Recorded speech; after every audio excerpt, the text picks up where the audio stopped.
I think it's important to point out that although Trump might not understand the nuance of all these little issues, he definitely understands the debanking thing. But when it comes to crypto, Web3, all this stuff, he might not fully understand all the nuance, but he has put tremendous people around him. David Sachs being a prime example. The guy gets it. He's super intelligent, super smart, super philosophical, and he just has. I've listened to the guy on the All In Pod for the past 4 years. I rarely disagree with his takes. I mean, it's very hard for me to find something that he's logically thought through that I disagree with. He's an extremely talented first principles thinker. So kudos to Trump for putting David in that role, and kudos to David for actually accepting that. I mean, David took tremendous personal risk and personal and business risk, right? He's losing money making opportunities. He had to sell off a lot of his crypto assets. He had to probably wind down a lot of his actions in all these other companies. He hasn't even been able to do the podcast with his friends. I mean, to hear others try to attack these people, I mean, this is somebody who put money, politics, business, everything aside here. I guess maybe not politics aside, but he put business and personal things aside to step up and deliver meaningful change and meaningful growth and American first policy to the United States. And that benefits the butterfly effect of pro growth, pro technology, pro business policy that's well thought out by innovators is going to be a tremendous boon for society and for American exceptionalism. It really is the foundation for the golden age that's coming. The runway.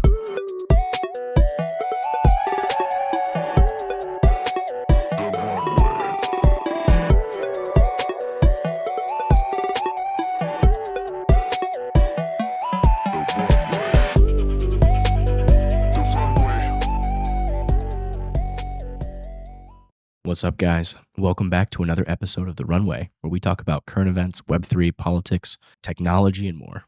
Today, I'm joined by GDK, and I got my name of Jeff. What's up, brother? How's it going, guys? Good. Hey, what's up? So today, we're going to actually take a look at this White House crypto summit that just took place, and we're going to actually react to it live and share our thoughts on it. So, Paul, why don't you kick that up, and let's take a look at what happened. It's kind of a historic moment here. The past 5 years have been pretty rough, but now we finally seem to have an administration in office that has their shit together and actually wants to see America exceed and be exceptional. And that includes embracing new technologies, whether that be AI, cryptocurrency, and everything that's on the forefront of innovation. Let's go. Let's do it. It's an honor to be with you at the White House. I want to thank the White House AI and crypto czar David Sachs, Treasury Secretary. This is David right here, in case you don't know. You know David. And man who's doing a great job as Secretary of Treasury, Scott Bessent, who's right here. Scott, thank you very much. Commerce Secretary Howard Lutnick, wherever you may be, Howard. Hi, Howard. He's doing some interesting work right now with all that's going on. He's right in the middle of it and doing a great job. Thank you. SBA Administrator Kelly Loeffler. And thank you. SEC Commissioner Hester Pierce. Thank you, Hester. Pause it, Paul. CF. So not a lot of people know, but Hester Pierce has been fantastic for the past 5 years. She's been an SEC commissioner, actively disagreeing with a lot of the actions that the previous SEC took. So she's very reasonable. She's been to some different conferences in the Web3 ecosystem. And she's a example, because remember, not all regulators are bad. Hester Pierce is an example of a good regulator who actually wants to see America succeed and actually takes the time to understand the nuance of these different industries. Yes, sir. Keep playing? Yep, go back. Sorry. TC Chairman Caroline Pham. House Majority Whip Tom Emmer. Hello, Tom. I don't think Trump's ever done something Brian like this, Stein. right? Thank you. What'd you say? Brian, Never thank done you a summit very or much. anything like this. Digital Assets Council I'm not sure Director if he Bo has one. Hines. Good, Bo. Great job. And many other distinguished guests. We have a lot of very distinguished people around the table. Some of them will be speaking. I want to thank Marco Rubio also, who's right over there. And we have tremendous people very interested in this subject. And last year, I Stop yawning, promised to make Kai.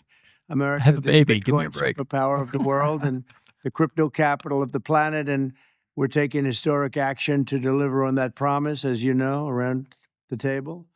What a Yesterday, I change. signed an executive order officially creating our strategic Bitcoin reserve.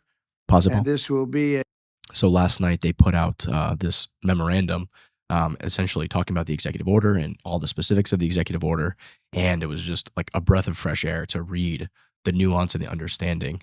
And what they did was, it wasn't like, hey, we're going to go to the market and buy all this stuff via executive order. Cynthia Lummis has a separate Bitcoin Act that might do some of that if it passes Congress.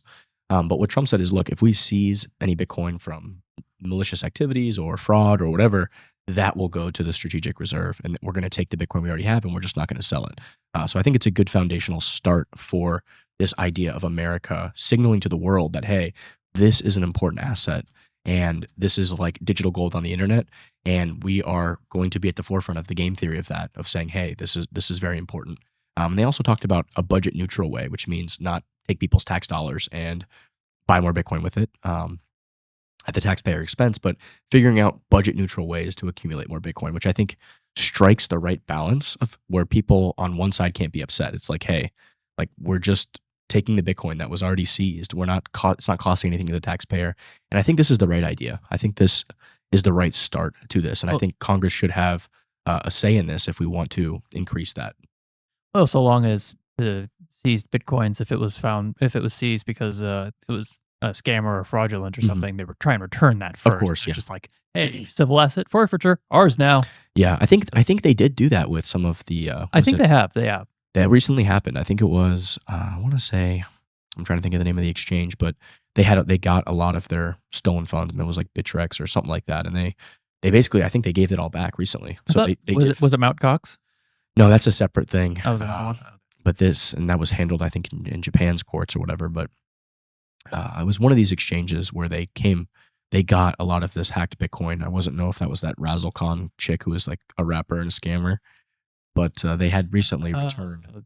Iggy Azalea? No, she's got some kind of like. Oh, she's got a shit coin. She's got some kind of like shit going on, Okay, some kind of thing. But that's what I'm thinking about. But this is a chick called Razzle Khan, and she was with this guy, and they finally traced it all back to like this exchange hack that happened like 8 years ago.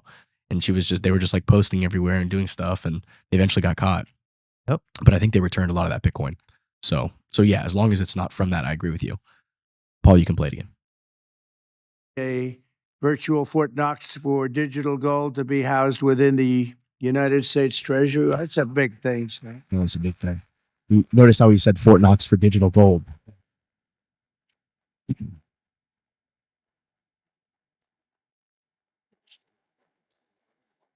The federal government is already among the largest holders of Bitcoin, as you know. Really one of the largest holders in the world, with as many as 200,000 Bitcoin obtained via civil law and various other forms of law, and including enforcement actions. These existing holdings will form the foundation of the new reserve. Unfortunately, in recent years, the U.S. government has foolishly sold tens of thousands of additional Bitcoin that were worth billions and billions of dollars had they not sold them, but they did sell them, mostly during the Biden administration. Not a good thing to have done. Terrible decision From by the this previous day on, administration. America will follow the rule that every Bitcoin. Yeah, but at least we get it back in never sell your circulation. Bitcoin. That's a little phrase that they have. I don't know if that's right or not. Who the hell knows, right? It's called HODL. Who knows? Who knows? But so far, it's been right. And well, let's keep it that way. The Treasury and Commerce departments will also explore new pathways to accumulate additional Bitcoin holdings for the reserve, provided it's done at no cost to the taxpayers. We don't want any cost to the taxpayers. See, I think that's key. In right addition, my strikes the right balance. federal agencies to conduct an inventory of all crypto assets currently held by the U.S. government and determine how they can be transferred easily to the Treasury. Non-Bitcoin digital assets will be held in a new U.S. digital asset stockpile where they will be managed properly. My administration also is working to end the federal bureaucracy's war on crypto, which was Pause this real quick. pretty wild. So I think he's distinguishing between Bitcoin here, that they're going to use other, neutral revenue strategies to acquire more Bitcoin, recognizing it as this unique, decentralized digital asset, or this digital money, right? This digital commodity, and separating that from other digital assets, which I think is important, right? I personally believe other assets have value, but not in the same way that Bitcoin does for this idea of a base money for all of humanity, right? It's this store of value, digital gold narrative, right? That I think is largely true if you're watching it play out over time. And separating that from other different blockchains that have different ideas, or might be digital oil, or other forms of digital commodities or digital securities, or all the different variations of what we see blockchain being used for, and saying, hey, if we seize these things, if we stop fraud or stop abuse or find criminals, we're going to add that to our stockpile, right? I think that's a good idea, right? Like, not a bad idea. It's not costing taxpayers anything. And I think that's brilliant. I think that's the way the executive branch should react and take a look at this. And then anything else, like Cynthia Lummis's act, and I hope it does pass, because I think it is important for everybody to have a strategic allocation of Bitcoin, whether it being a person or a company, or even the United States government, our government, right? I think it's important for everybody, state government, federal government, to have that base security level. But I like the distinction that is being drawn here, and I think it's very important, because I do think, like, the United States has like a reserves of cheese and reserve of all sorts of different things. Like, I have no problem with the way that this is being phrased, and exactly the facts of it. I think are very. I think it really has been well thought out and strikes the right balance.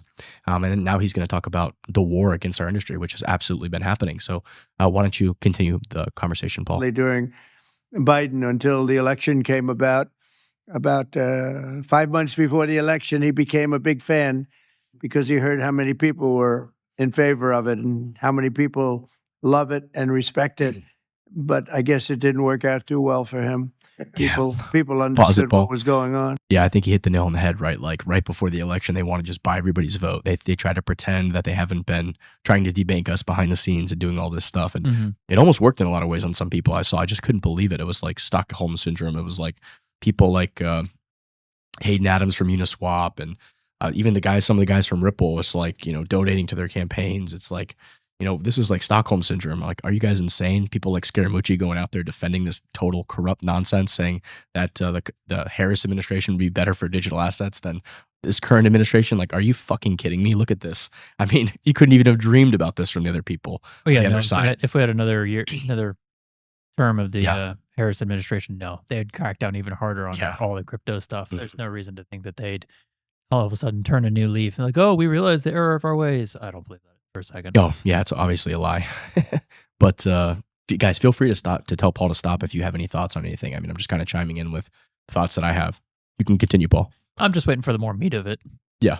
I like the fact that he specifically said non-Bitcoin digital assets. Yeah. Just like you said and covered. And pave the way for groundbreaking innovations in institutional finance.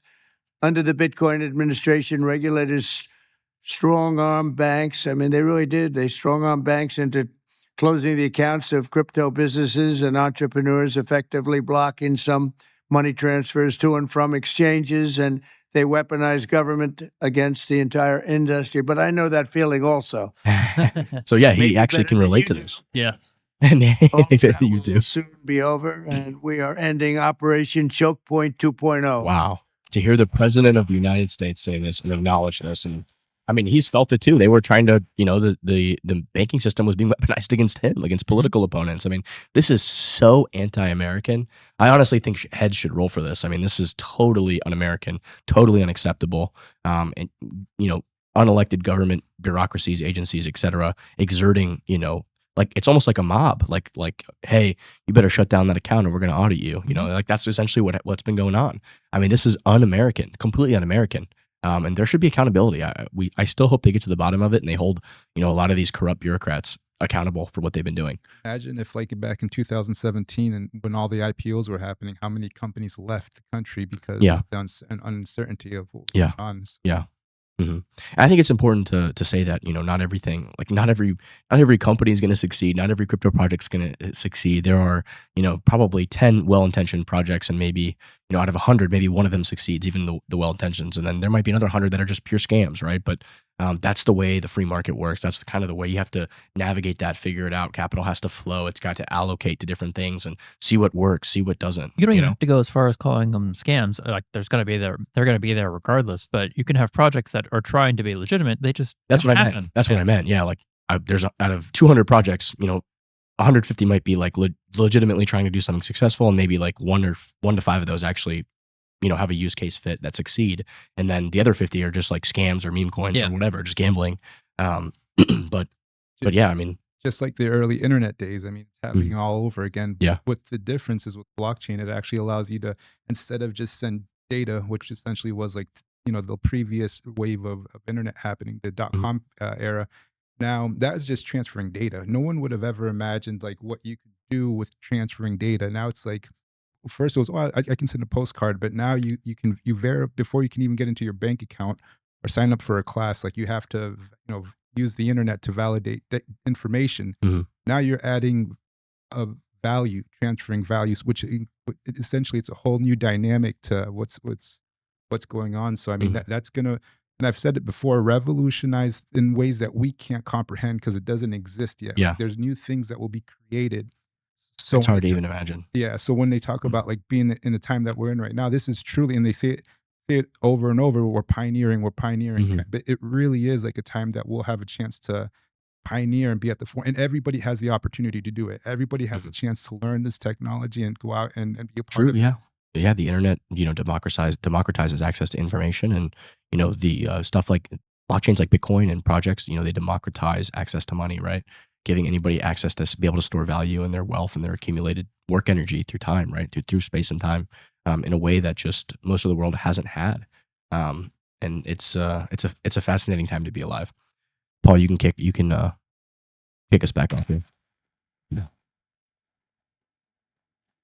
Now, some people really suffered. It was ridiculous what they were doing, but in the end, they came around, but they came around for the wrong reasons. They came around only because they wanted votes. Yeah.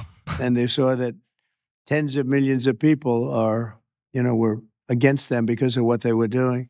I also want to express my strong support for the efforts of lawmakers in Congress as they work on bills to provide regulatory certainty for dollar-backed stablecoins and the digital assets market. I mean, this is the way democracy is supposed to work. I think he just said it exactly. Like he just laid it out, right? Like we don't want what they did, and they've been now thrown out of power. So I hope that Trump and Elon continue with the mandate and purge all these corrupt, authoritarian, little totalitarian bureaucrats from all these agencies.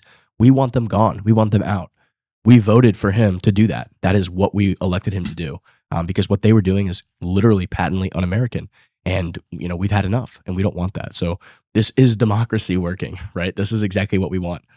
And all these little corrupt judges in DC that are getting money from all these grifts and scams, and their family members are all getting paid by USAID, climate scams or whatever it may be. Not anymore. Well, they're trying to block everything. They're trying to block all the things that are happening. And, I hope they get disbarred if they have conflicts of interest. And I hope that gets investigated. And I hope they lose their little activist judge, whatever it is they have, their little, what's it called when you're a judge? What do you get? Like you sign this oath to uphold the Constitution and all that. But I hope they get disbarred, honestly.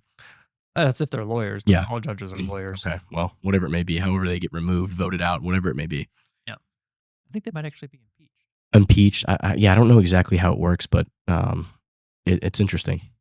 You can continue on, Paul. Market. They're working very hard on that. This is a tremendous opportunity for economic growth and innovation in our financial sector, and will really go a long way. I think it's going to be a tremendous.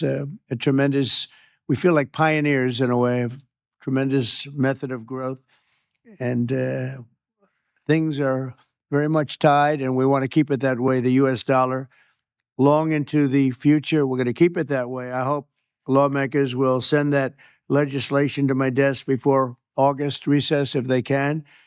And they're very much working with you, and a lot of them, and a lot of them were committed right from the very beginning. So I just want to congratulate you all for being at the White House today, and a man who knows more about Bitcoin and AI and just about everything else than anybody, David Sachs. And I'd like to have you say a few words, David. Thank you, Mr. President. We're all here today because of your leadership, your vision, and your generosity, and I really want to thank you for that. We're also here because of your desire to make America great and to introduce a golden age in America, including for digital assets. And we're here because of your love of innovators, or as you might say, high IQ people. Yeah, We know you love high IQ people, and we have about 30 of them here in the room today. These are the top people in the digital asset industry. And one other thing that I think that you love is legal fairness. This is an industry that was subjected to prosecution and persecution for the last 4 years, horrible lawfare, and nobody knows what that feels like better than you do. So we really appreciate the fact that you understand legal fairness and that you're always willing to fight for the right thing, for legal fairness. You never back down. You stand defiant, even in the face of an assassin's bullet. It's an inspiration to everyone in this room, I think. So it's an honor. Wow, that's so good. David is fantastic. I mean, just really enjoyed listening to him over the past 4 years since I found the All In podcast. So I just want to say it's Other an guys. honor to work for you. It's an honor to work for a president who works every day to get so much done on behalf of the American people. Your administration is moving at tech speed. It's really amazing. It's actually faster than any startup that I've been part of. Is that your administration moves even faster? So I just want to say thank you for having me be a part of it. I've enjoyed every minute of it. I love working for you, and thank you again for this opportunity. Thank you, David. Yeah, pause it real quick, Paul. Appreciate it. I think it's important to point out that although Trump might not understand the nuance of all these little issues, he definitely understands the debanking thing. But when it comes to crypto, Web3, all this stuff, he might not fully understand all the nuance. But he has put tremendous people around him. David Sachs being a prime example. The guy gets it. He's super intelligent, super smart, super philosophical. And he just has, I mean, I've listened to the guy on the All In Pod for the past 4 years. I mean, I rarely disagree with his takes. I mean, it's like, it's very hard for me to find something that he's logically thought through that I disagree with. He's an extremely talented first principles thinker. So kudos to Trump for putting David in that role. And kudos to David for actually accepting that. I mean, David took tremendous personal risk and personal and business risk, right? He's losing money, making opportunities. He had to sell off a lot of his crypto assets. He had to probably wind down a lot of his actions in all these other companies. He hasn't even been able to do the podcast with his friends. I mean, to hear others try to attack these people, I mean, this is somebody who put money, politics, business, everything aside here. I guess maybe not politics aside, but he put business and personal things aside to step up and deliver meaningful change and meaningful growth and American first policy to the United States. And that benefits the butterfly effect of pro growth, pro technology, pro business policy that's well thought out by innovators is going to be a tremendous boon for society and for American exceptionalism. It really is the foundation for the golden age that's coming. And there might be a little bit of short-term pain as we try to crush inflation here, and we try to get the government off of the.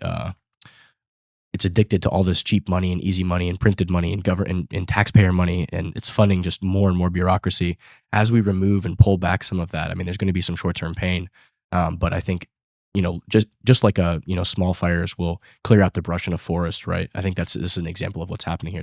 The cleansing that's going on to allow us to transition to actually a free market society and capitalism and real growth and real wealth and real prosperity for people, not just 100,000 new bureaucratic jobs where they come into work once every 2 months and work from home all day and do nothing and just waste taxpayer money and fund all these USAID grift scams. So just wanted to say that and point that out. So thank you, David, for everything that you've been doing. And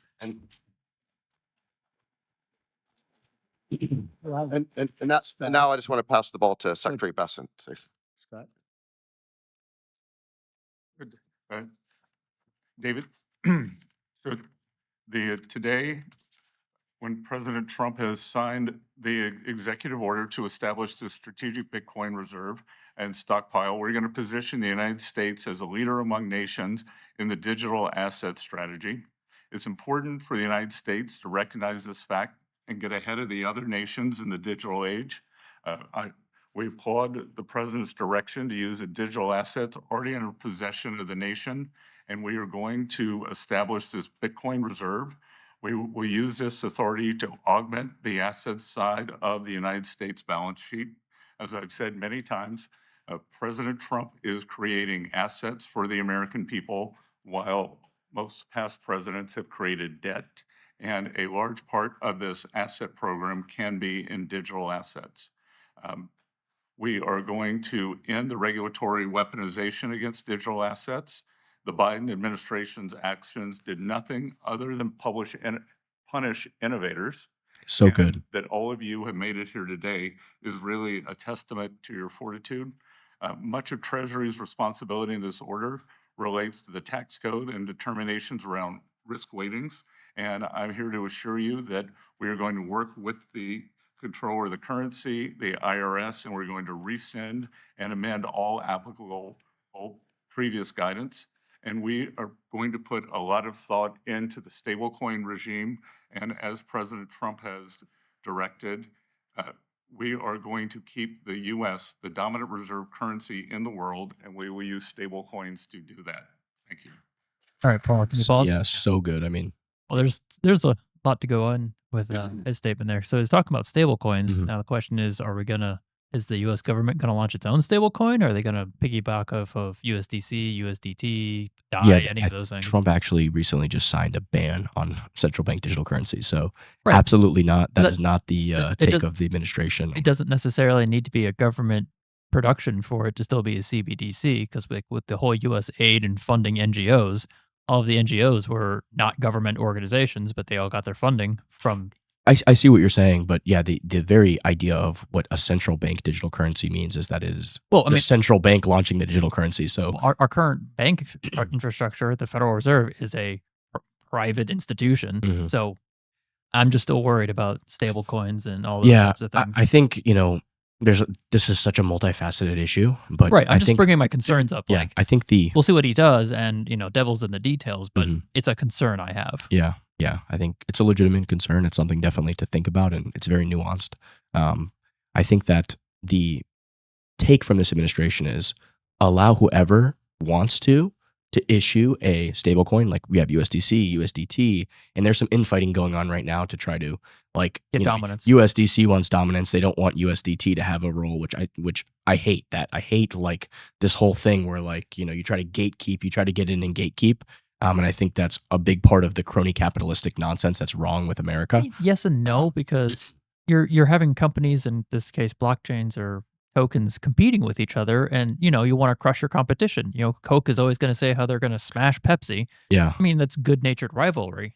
And Yeah, they're trying to fight for using market share too. using the government to do that, I think, Right. is completely wrong, and that's what that's what crony capitalism is. I mean, Right. I'm opposed to that, yeah. but I'm just saying, it's these That's two what- different. yeah. Yeah, these two companies. No, or yeah, tokens. compete. I mean, that's compete in the free market. Don't try to do the end around and you buy politicians and do this whole fucking thing where you try to ban your opponent from the market, which is Yeah. kind of what's happening right now. There are some very legitimate concerns that's happening. We don't want that. We want max competition. We want anybody to be able to issue a stable coin within reason, right? I mean, there should be the rules of the game. Hey, you have to back your stable coin. You have to be transparent about it.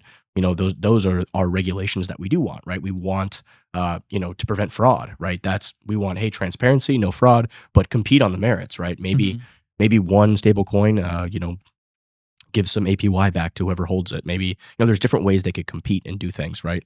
So I think that's important. The other thing is that the government has a real problem right now with the debt increasing and nation states not wanting to buy U.S. government debt, right? So this is like the perfect end around right now to continue the dominance of the dollar and the supremacy of the dollar as the global reserve currency right now. You want to be able to allow anybody to buy government debt. And by getting stable coins, that is essentially what's happening is the stablecoin company is backing that coin with government debt. They're taking, say they get $100 billion. Well, they're getting, they take a 5-year note or whatever it may be, or a short-term note, and they're getting maybe 3% APY. Well, that's $3 billion a year for the company. Mhm. Oh, So, yeah, just buy some T-bills. Yeah, and that's the point, right? And that is a dominant and increasing demand from the whole world, right? You're putting dollars in everybody's bank account in all these different countries. I mean, I can't even think about something more bullish for the US dollar, right? Like real demand for debt from people all over the world, where it's like maybe somebody in Brazil wants $100 of, and someone over here in Kenya wants $25, right? I mean, add all that up and that's trillions of dollars of demand that want to buy, a US stable coin. And then those companies are turning around and buying government debt right now that's like they can't even sell. They have to like create fake volume, and like what are they doing? They're having like the Fed buy the the debt because there's no real market there. I mean, like this is just a total response to just kind of end around all these countries that want to stop buying government debt, like that don't want like and I can't even blame some of these countries, right? It's like if you just steal their reserves, like even whether you disagree with war or this or that or the other, why would they ever want to hold your debt if it can just be seized, right? Why would they want to have your bonds if you can just seize those things, right? So there's a lot of different geopolitical things at play here, but I think that, I mean, getting the stablecoin legislation passed is so important because you want to create that. You want to allow that demand that for U.S. debt to flow through, and Well, if also we can that gives finally the government, get some more substantive legal protections for just some crypto projects. I know that I've read that the tech sector is letting go a lot of computer programmers and developers and whatnot. So now all of these people are looking for jobs, and we've got this new industry that I'm Yeah, sure is hurting. And yeah. so people are gonna spend a couple of years getting proficient with No doubt. technology, No doubt. and we have no idea what's gonna Yeah. look like. You're 100% right. New industries, new technologies create new jobs, right? Mhm. People are so worried about AI, but I think it's going to make people more productive. It might kill some jobs, but it's going to create so many more, just like we've seen throughout human history, whether it be the car, whether it be, all these different things, the printing press, whatever it may be. This new technology has unlocked tons of new jobs. I mean, we can't even, like Jeff, you said earlier, we can't even fathom what those jobs are yet because we haven't seen it, right? Like I'm thinking like underwater, cities and towns being built with like using AI to like help build that, or how to colonize different planets and all of these different things that we can't even like fathom right now. And I think that's just like the tip of the iceberg, but just jobs that don't even exist right now that will exist because of artificial intelligence. That and the variable that this technology holds, like Mhm. people aren't really considering like the programmability. A lot of people don't talk about that. So we're talking about one coin, this coin, the other. Mhm. But in reality, who's to say they won't build a contract that allows cross-chain interoperability where you can Yeah. use both and just have and it's still transparent. You can still use it. Mhm. So I mean, there's still that aspect of it as well. You're Well, talking more about blockchain stuff and another smart contracts. Another substantial thing that's going to happen is just increased efficiencies when it comes to a bunch of work. And as an accountant, like I'm always having to deal with a lot of different data formats, and it can Mhm. it can slow you down for a while. And then sometimes working with clients, I have to send them an email saying, "Hey, I need this information." So I sit around for a week waiting for it. Mhm. I can't do any work. Mhm. Whereas if I can just go scan the blockchain, I can get the information a lot faster, and it's just going to make it so I can work more efficiently. You're talking about the accounting of just being able to look on the chain and see all the transactions and stuff like that. Right. Yeah. Yeah. Or even like if it's like a privacy coin or something, if they Mhm. give me the address or something, Mhm. whatever the technology is going to be, once they shares it with me once, then I can track it on my own. There's like if they viewing have. keys. There's some really interesting stuff in privacy tech where you can like share viewing keys with like certain people, Yeah. so they can see if they have the viewing key, which I Mhm. think is going to be an important tech stack for the future, right? And But so that I yeah. mean that's like there's three forms of blockchain at least that I'm aware of. You have your distributed, which is what you're talking about. You give access, and then you have decentralized, which is what we know as Bitcoin, and then there's also private. So Mhm. depending on which route they choose to use the technology, that you have those options too. Mhm. And Yep. yeah, there's a lot of those three things can overlap in a lot of ways, right? Right. Um, Paul, why don't you continue the take you? No. Technology is at the foundation of the Trump presidency. He understands technology, he embraces technology, and he's going to use technology to drive America forward. The blockchain and Bitcoin technology are a key part of that thinking, and embracing that. And here today shows how much a leader the Trump administration and our president is. He understands it, he embraces it. As you said, you're a pioneer in this place, and this is where we're going. We're using the blockchain, we're using Bitcoin, we're going to use digital assets to pound forward. And Donald Trump is leading the way. Can't be more proud of you today. Thank you very much. Thank That's you. fantastic. Howard Lutnick is fantastic as well. I He's talked am about it many times. I'm really curious. Paul, can you Kelly, pause it a go second? ahead, please. I'm really curious what's going to happen to our taxing policy because even with the IRS, it's voluntary compliance. Mhm. Voluntary compliance. But if we have blockchains like with Bitcoin, the IRS can't go to the bank and say, "Hey, give us the Bitcoin." It doesn't work that Yeah, way. I think So that's part of the value prop that no, I agree. I'm just you're not gonna be able to coerce people anymore. You need willing compliance. You need reasonable. I think most of us. Again, I just got done recording the series with Dominic Frisby on his book Daylight Robbery, and we went just down the tax rabbit hole. It's like one of my favorite series I've ever recorded, where we just unpack, human history, taxation, all these things. And the key kind of thing is that there's a kind of like these levels that like really create human prosperity and flourishing, and it's like a great compromise where people feel like they don't mind paying this like reasonable amount. And then over time, that just grows and grows and grows because of exactly what we're seeing right now with the government, with our government, right? Look at all of this scam, fraud, waste, abuse that we're discovering. It is even more disgusting than any of us could have imagined. But that's what happens usually in all civilizations, even throughout human history over time. The Romans, whether it be the Muslim caliphates, back to ancient Sumer, right? right. I'm just saying, like, it's gonna change the paradigm of how taxing is happening in our country. I don't know what it's gonna turn into, but it just has to be a different approach to it. Yeah, I think it's going to be more voluntary, lower tax. You know Well, what I I mean? mean, I think the government's we're gonna headed. have to actually show what it's using the money for Yeah. because we've just been Exactly. burned about Well, what's yeah, happening. now you can see it all on chain, right? Like that's how it should be. You're a public entity, a public government. You work for the public, right? You don't get privacy. We are private citizens. You are a public servant. So where all the money's going should be easily viewable on chain. And there should be a blockchain that shows, hey, this went here, this went here, this went there.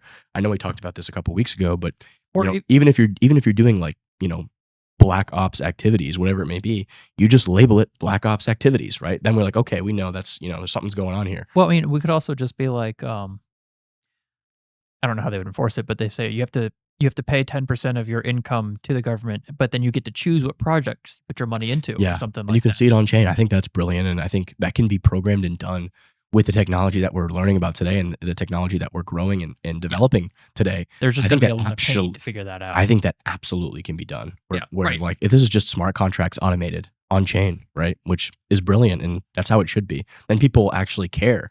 People will want to say, okay, I don't mind supporting that, right? Here's the Doge live tracker. It looks like they're up to 5.25% of the $2 trillion goal. So they've already saved over $100 billion. I mean, that is a breathtaking amount of money. And it's been like, what, a month? That's insane. That's honestly insane. I think the Doge.gov has something similar. I was Yeah. listening to the Rogan Musk podcast earlier today, and I think they have. I think he got something similar on their Yeah. government website. Doge.gov/saving. So this is taking it from the source, which is what you're talking about. Oh, okay, yeah. Yeah. Now, imagine you take this idea, which is truly revolutionary, and you pair it with blockchain. Yeah. Right. That's transparency at an unprecedented level. Yeah. I That'll think. give us that faith, in the Yeah. Yeah. that model. Right. We're not opposed to supporting the right causes, but Yeah, you need yeah. voluntary compliance, and you need people to buy in. So that's just like in any nation, any government, any country, place. I mean, like I see what's happening in Florida, and like reasonable taxes, low taxes. Like I'm bought in. Like I support Florida. Like DeSantis is talking about like removing the like property tax, and in my mind, I'm like I don't even mind paying that because I want to support Florida. Like I like what we're doing here. So like even that, which is Well, like crazy to even say that, like I don't mind paying my property taxes because I know that my money's being spent efficiently, that Florida's being well run, that we have a budget surplus. So like I'm like, hey, I can get behind this. But like seeing the federal government take so much of my wealth and the value that I produce and then just spend it on bullshit and the breadth of the fraud and waste and abuse that's happening, it's almost like I want to kill these people. Like that's honestly how I feel. It's insane. It's just absolutely insane. And there's no accountability. yeah, it's treasonous. It is treasonous. It honestly is. You can kick the summit back off, Paul. Thank you, Mr. President. This is truly a historic day. And as a crypto founder, I couldn't be more proud to be 20 part of minutes your in. administration. You're moving at the speed of tech for sure. And I will just say it's a great day to have the war on not just crypto, but the war on innovation done. And under your administration, we are truly going to enter into the golden age. And I'll just say, as the administrator of the SBA, small business is a tremendous network that crypto can be deployed against. And so the SBA is open to crypto. Wow. So I look forward to Pause working that. with That is huge. when I started my company, like the second you mention anything Web3 crypto technology, they're just like, we can't help you at all. So like, but the fact that she's saying like, hey, like small business, the SBA can like help and support Web3 crypto companies, that's a major change. Major change. That's a big deal. Continue, Paul. All of the leaders in this room to advance your efforts here. Thank you. Just on that subject, Nick Carter has been one of the main voices just reporting on the debanking and whatnot, and most people aren't aware of that, right? Most people aren't even. It was a conspiracy theory up until all of a sudden a conspiracy theory. Yeah. Thank you, Kelly. Thank you very much. Tom, please. Well, Mr. President, I want to say thank you. I want to thank you for the amazing team that you put together. I want to thank you for David. I mean, this kind of a meeting, no one in this room could have envisioned this just a couple years ago. You are the one that has the vision. You're the one that said, we are going to do 21st century finance right here in the United States of America. I've been doing this for 9 years. It is amazing how far we've come, and that's a credit to you, Mr. President, and your leadership. And God bless you for doing this, because it's going to make a huge difference with everything else you're doing. And by the way, Americans love it. Absolutely. They're going crazy. Thank you, sir. Thank you, Tom. Thank you very much. That's fantastic. I mean, you got to give credit where credit's due, man. You got to know how to work with Trump. I mean, give him credit when he's doing good thing. You know, it's like anybody.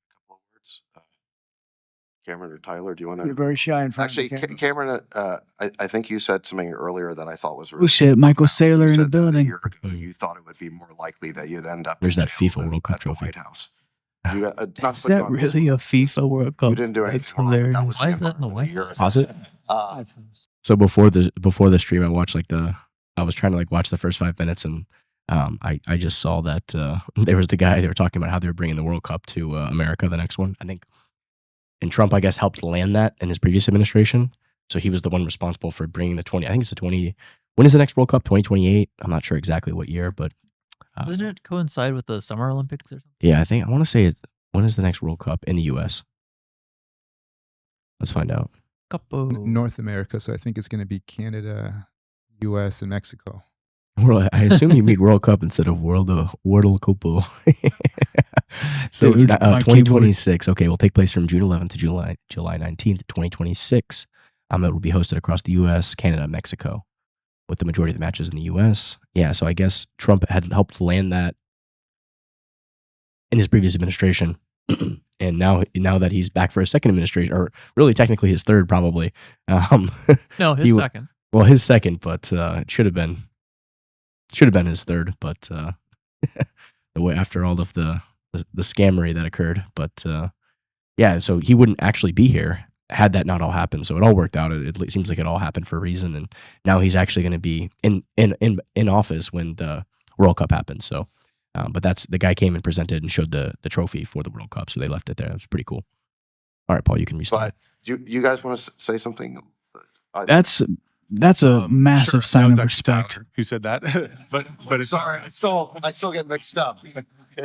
But yeah, we never thought that we'd get attacked the way we did in our backyard after trying to do the right thing for so many years, and Is this always Coinbase? trying to No, raise these are the bar, Gemini guys. respect Oh, regulations. So it's truly wonderful to see how things have changed and how the pendulum has swung back in the way that it has. Look at Michael Saylor's body The language. US should lead in Bitcoin and crypto, and it's ours to sort of lead and win. And it's just wonderful what President Trump has been doing with this, and we look forward to working together. And thanks for inviting us, David, and setting this up. Thank you. Thank you both. Please. I was just going to say, thank you, Mr. President. Cameron takes credit for a lot of my things I say, so it's not the first time. But the U.S. won the internet, and the U.S. should win crypto. So thank you for your leadership. Let's go. That's a great statement. Yeah. High IQ individuals around this table. That's what I always say. We need high IQ. He's not wrong. So thank you very much. Would anybody like to say anything? Please. We'll come around. I just want to express my deep gratitude for the seriousness with which you're approaching our industry and how you're actually helping guide it in the right direction. I've worked with many central banks in other countries, and when I was working there, I was wondering why I, as an American citizen, can't help the United States financial system reach this higher level that the world is on course towards generally. And so I'm very grateful that finally there's been a new That's Sergey level of kind Nazarov, of common CEO of sense and, Chainlink. adoption of these ideas.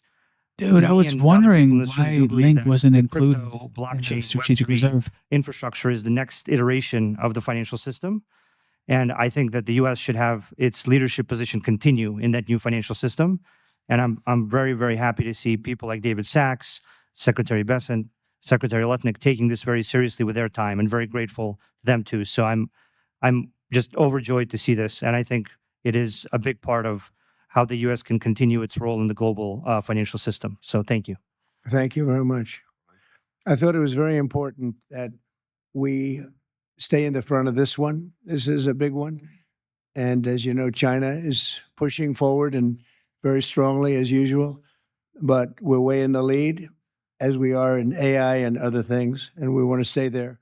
So I thought this was very important, and we have some brilliant people sitting around this table, and it's an honor to have you involved, but we want to stay at the forefront of everything. And this is a very important day in your lives. I know you worked, some of you, very long before people really understood what was happening. And so I congratulate you, but this is a big day. Being in the White House is a big deal, and you have great support. Thank you all very much. Thank you very much. Thank you, please. Thank you very much. Thank What you, a media. change from the Thank past you. 4 years. It's Please. unbelievable.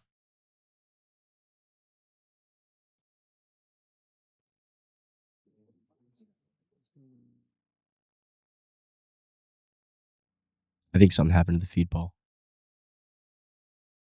It appears to have frozen. Let me skip forward.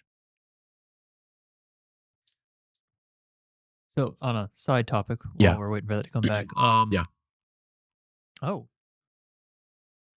I was seeing a video about these new computer types. It's like organic computer types. I saw that. organelles or something like that. I think I'm going to tag that in the runway notes to go over to look at today. It was really interesting. Yeah, so it's I mean they're not as powerful as our current Mhm. ones, but they use a lot less energy. Mhm. So I'm curious if that's going to find its way into mining because you have much better energy usage. Yeah. I mean, they still have problems. They're not going to be launched yet. Yeah. They last for like 6 months and then they die. Kind of wild. Yeah, they have like brain material or like neurons in like a petri dish, and it's like connected to electrodes. It's really interesting. Yeah, Kind of wild. but it can actually do like computer calculations and Yeah. whatnot. So, I mean that plus. Have you seen that? No. We'll pull it up after this. After we're done with all this, it's kind of wild. Does this mean it can grow in like? I don't know if it can grow. I think it's just already. It's like in a petri dish, and they just put a bunch of like neurons or biological components there. It's just really. It's kind of wild. Does it create its own pathways or something? I'm not sure. No, I think you have I to haven't grow dug them into to do this certain tasks, but they're making progress with it. I think like a year ago they were just Yeah. able to do basic calculations, but it's getting better and better. Mm. So And what is this? A processor or? They're selling these things. I mean, it's already a company that's selling these. yeah, like you can buy an organic computer. It's called like they're calling it organic. It almost looks like a. It's so weird to say this, but it reminded me of like when you go to when you have a baby and you're at the you go to the hospital and they put your baby in like this like little bin, and that's what it reminded me of. It reminded me of like being in a hospital, but it's like these like little stackable things where they've got like a petri dish of like neurons or whatever, and then they've got all this electrical stuff hooked up. It's wild, dude. Yeah, But the future is coming. The future is coming. Yeah, the future is science fiction's becoming reality Yeah. every day. Yeah. It's a fascinating time to be alive. Paul, Yeah. did you have any- Self-sovereign AI? We're gonna need blockchain to keep that in check. Did we get the stream back up? Yep, we're back, ready to go. Let's lock it in, baby. The sound. For not only for the World Cup, the Club World Cup, the World Cup, and the great work done, but also for this initiative that you are speaking about here. If I may add something in this respect, I'm not an expert at all, but FIFA, as you know, is a Paul, I think it went back which to the is, beginning. This is the part I was talking globally- about at the very beginning. No, it's still going forward, isn't it? So it had a glitch moment, and then I skipped forward to where it picked back up, and this is where we're at. So yeah, he's mentioning the FIFA thing. Let's see if it's the beginning. Oh, I think no, and very strong. I think the stream ended. Yeah, the stream ended, and Rumble has an issue with that. I think you're correct. Yeah. Let me fast forward. So I'm not sure. You might have to find the. In historic action to deliver on that promise, as you know, around the table. Yes. All of the leaders in this room. Tricky. Not to put you on the spot, because And our president is Are going to put a lot of thought into the stablecoin regime. No, we were past that point. and now I just want to We were pass past that that to point. Brilliant people sitting around this I table. think we're right around here. Close. And it's an honor to have you involved, but we want to stay at the forefront of everything. And this is a very important day in your lives. I know you worked, some of you, very long. Leave it here for a second. Great work done, but also stadiums, beautiful stadiums in 11 cities in the United States of America where I think you went past where we were. I did. Sorry. Tina, this was such a beautiful, this is the trophy. This is a big deal. The World Cup is the biggest sporting Okay, we're event. And close now. Johnny Infantino is my friend for a long time. And during my first term, we worked out a deal to get the World Cup. And Could you all then I saw this because at the of very lots of beginning of the interesting things. I don't know if the stream repeated or something, but could you like drop the volume like 10%? yeah, it's really loud. Yeah, most definitely. tricky. It's That's better. Thanks. So this is a trophy. It is a trophy which represents, and that's why I think it's interesting to show this trophy exactly on which quarterly, because it represents the past. But That's it's right. You also are a soccer fan, right? the future. What's up? You're a soccer fan. I like soccer, yeah. Played soccer, love soccer. The World Cup, I like watching the World Cup. Tore your ACL in soccer. Yeah. My Achilles, but Oh, Achilles. The participating teams of the first edition. Paul, fast forward a little bit. Beautiful stadiums. Anyway, thank you, Johnny. Great job. I just thought you should see this trophy because it's really, it's the biggest sporting event in the world, and we have it here. And we appreciate being selected. Thank you very much, Johnny. You do a fantastic job. And welcome to the first ever White House Digital Assets this is the Summit. very beginning. So I know I that- think whatever stream this is repeated it twice. So it's Okay. restarting the stream. So you got to keep going forward here. So keep going forward. Yeah. Go right about there. But it's sorry, I still get mixed. Oh yeah, a little bit. No, keep going forward a little bit. I remember that American joke. citizen can There, right there. Yeah. Go back. Go back. Thank you.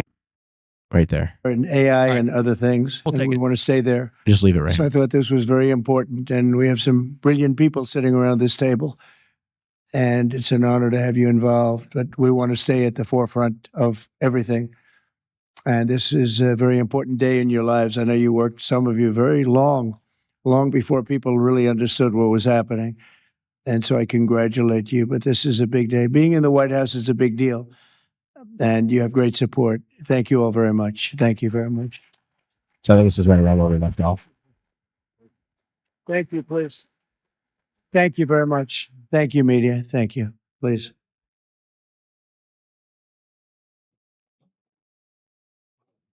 Q&A session, I guess. This is the same thing that just happened. Man, we're on Rumble. I think it might be a It's, video problem, not Wonderful us. place, the White House. I want to begin. Is Johnny here from World Yeah, Cup? no, it's I wanna restarting thank- the whole thing. It's so Can strange. you pull up a different stream? Pull it up on Yeah. X. It's on the White House page on X. So I'm not sure if you have to reconfigure the stream, but I saw it on there. He shouldn't have to. He should just be able to pull it up. Pull it up right here.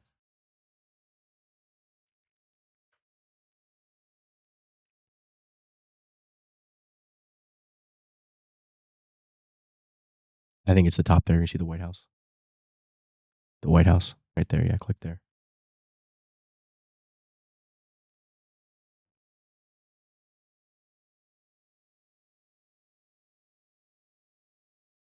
Go down. There it was. I think is that the full one? Yeah, that's the full stream right there. Awesome. Pop that one open.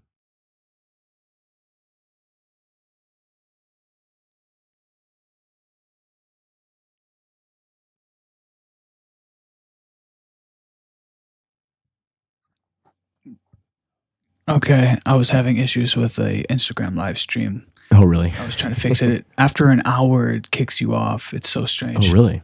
Yeah. We've already been going for an hour. Let's see here.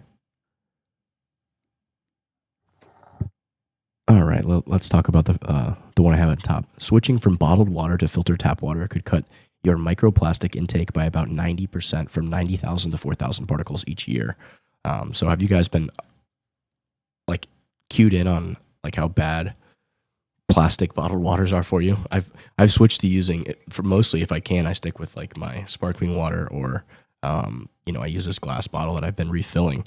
I guess there's a lot of stuff coming out about how these little microplastics kind of like accumulate in your body and don't go away. Have you guys heard about a lot about that?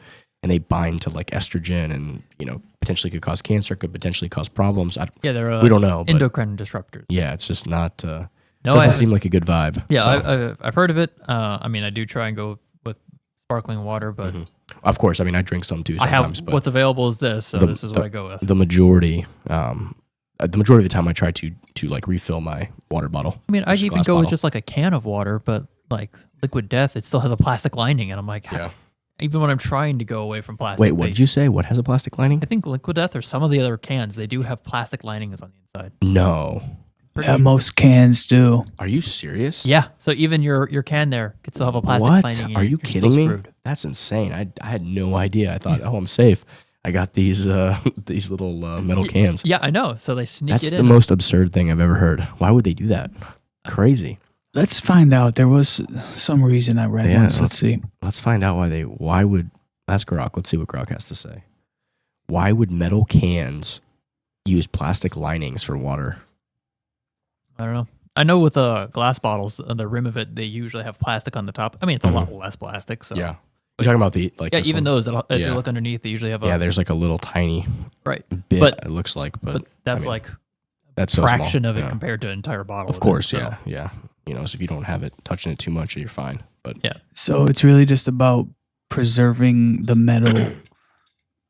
It's not about the metal consumer. will it's rust. about protecting the product. Yeah, the shelf life of it. So metals can. Well, there's also corrosion. You don't want to be drinking a bunch of heavy elements or metals. There's some of it could be okay, but if the water sits, we got to go back to glass. Yeah, that's what I mean. I try to use these glass water bottles as much as I possibly can. Metals can react with water over time, especially if the water is slightly acidic or contains minerals. This could lead to corrosion, which might compromise the can's integrity and contaminate the water with metallic particles or flavors. A plastic lining, typically made from a food-grade polymer like epoxy or BPA-free resin, acts as a barrier to prevent this interaction. Taste preservation. Water stored directly in uncoated metal can pick up a metallic taste, which most consumers would find unpleasant. The plastic lining ensures the water retains its neutral flavor by preventing contact between the water and the metal surface. I'll take it if it removes the plastic. Yeah, that's interesting. Wild. Yeah, so let's move on. Let's move on to the next take, Paul. You're only going to have any hope with glass there. Let's see what do we got. Yeah, I tagged a lot of different stuff. Go all the way up. Let's see. Next take. That was an interesting thing. And we'll go to the next one. There's just too much to unpack there. We'll go to Magati Wade. I love how she says the big lie we tell young people is go to school, get good grades, and you'll be successful. The real formula is build skills, create value, and solve problems. She's been fantastic. She's had a lot of great takes lately. So I guess she's an African prosperity activist and co-founder of Prospera Africa. So she wants to use free markets, which are the best known tool we have to eliminate poverty and to bring people up out of poverty. Yeah. Whenever I talk to anyone that's like, oh, I'm going to go to college, I just don't know what to major in, I honestly try and tell them, don't go anymore. Don't go. If you don't know what you want to do, don't fucking go. Yeah. I mean, you're just going because you don't know what you want to do. I think that's a great advice. I mean, what do you want to do? Figure it out before you waste all this money and get in massive debt. I mean, straight out of high school, go get a couple odd jobs in different industries because, you're at the beginning of your life. You can go work for free just to go work at an office that in a career that you want to see if you even like the work. Yeah, no doubt. I remember talking to some people and like, oh yeah, a lot of people go into architecture thinking they're going to be doing this one thing. And then when they get into the actual field, it's completely different and they hate it. They hate it. Yeah, exactly. Interesting. Next take, Paul.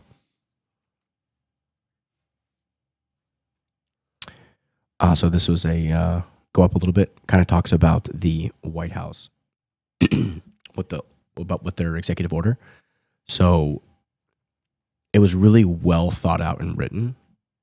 Bitcoin, the original cryptocurrency, is referred to as digital gold because of its scarcity and security, having never been hacked. With a fixed supply of 21 million coins, there is a strategic advantage to being among the first nations to create a strategic Bitcoin reserve. The United States currently holds a significant amount of Bitcoin, but has not maximized its strategic position as a unique store of value in the global financial system. Premature sales of Bitcoin have already cost U.S. taxpayers over $17 billion. So I think this is, it was just really well thought out. It kind of just talked about the structure. We unpacked it today when we went over the live stream, but let's go to the next take, Paul. Well, one thing I hope people don't miss is like, yeah, it's going to be good to hold on to your Bitcoin for now, but eventually, if the way it works out as we think it would, the price eventually is going to stabilize, and that's when you need to start treating it like a currency, so you can buy and sell stuff. Yeah. Not just to hold it forever and bury it in the yard and never see it again. Well, I mean, you can borrow. Eventually, the idea is you might be able to borrow off your Bitcoin, and you can borrow stable coins. That's already happening, right? So when Bitcoin is going up over time, you can kind of leverage that. So, I mean, there's a lot of different strategies and ways to unpack it and think about it. And, you can use your Bitcoin to do stuff if you use the Lightning Network and you're in El Salvador, different places that are starting to adopt. But yeah, I'm just saying eventually it's okay. So it's like saying equivalent of having sitting on, I don't know, $1 million of cash. I know it's inflating and all that stuff. Yeah, that's why you don't sit on $1 million of cash. I know. But like, all right, now your purchasing power for your stack of paper bills is finally gone up to the certain amount and it's not really changing anymore. Mm-hmm. Okay, that's when you dairy them out of the yard and start using them to actually try and build more value into the economy too. Yeah. I mean, I think, we live in this multifaceted world, so I'm curious to see how it's going to play out over the next couple decades. But yeah, I mean, obviously I would rather not use my Bitcoin if I don't have to, right? Like that's the point right now. I mean, we're just barely starting to see the game theory play out on a macro level. And Bitcoin is going to accumulate more purchasing power over time. I mean, that's inevitable. It's the best performing asset in all of human history. So why spend that when you can spend, government funny money where they just print it up, right? Like, that's the incentive to use that money. Yeah, but poor economies require you to sell it so you can survive. Yeah, true. If you're forced to, you have to. Here's a take from Michael Schellenberger. Closing the Department of Education will hurt kids, says Democrats. The evidence suggests the opposite. The Department of Education promoted pseudoscientific alternatives to the science of reading and direct instruction of math. The result, a catastrophic decline in student performance. It's unfathomable, the grift that's occurred there, how much money they've wasted. And if you look at the actual data, it shows that students have worse outcomes and they've gotten dumber over time. Well, yeah, so and it's basically set up not to help little boys. Little boys need to be running around and active and not sitting in chairs. That's a whole other rabbit hole to go down. I know, but what we need to do is eliminate the Department of Education. They're centralized and they've done a terrible job. So they shouldn't even exist. I mean, honestly, they've been atrocious. They've been awful. Well, thanks to COVID, a lot of people homeschool now. Yeah. What else we got, Paul? You're jumping around here. This is a good one. Let's go into this one. Paul, can you do me a favor after you show this take? Can you just go on and control click a bunch of these takes so we have them all open? Let's see here. Evidence reveals Joe Biden did not sign his own orders while President of the United States, raising questions as to their validity.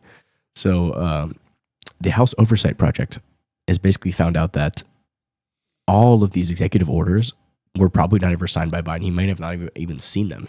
They used an auto pen to just forge his signature on all these executive orders. It looks like the only signature that he actually signed is the one from the letter where he was dropping out of the race, where they forced him out. They did the coup, where they said, after the first debate, yeah, you gotta go. I mean, all that's what is going to happen from this really is probably there might be some criminal prosecutions or something like that.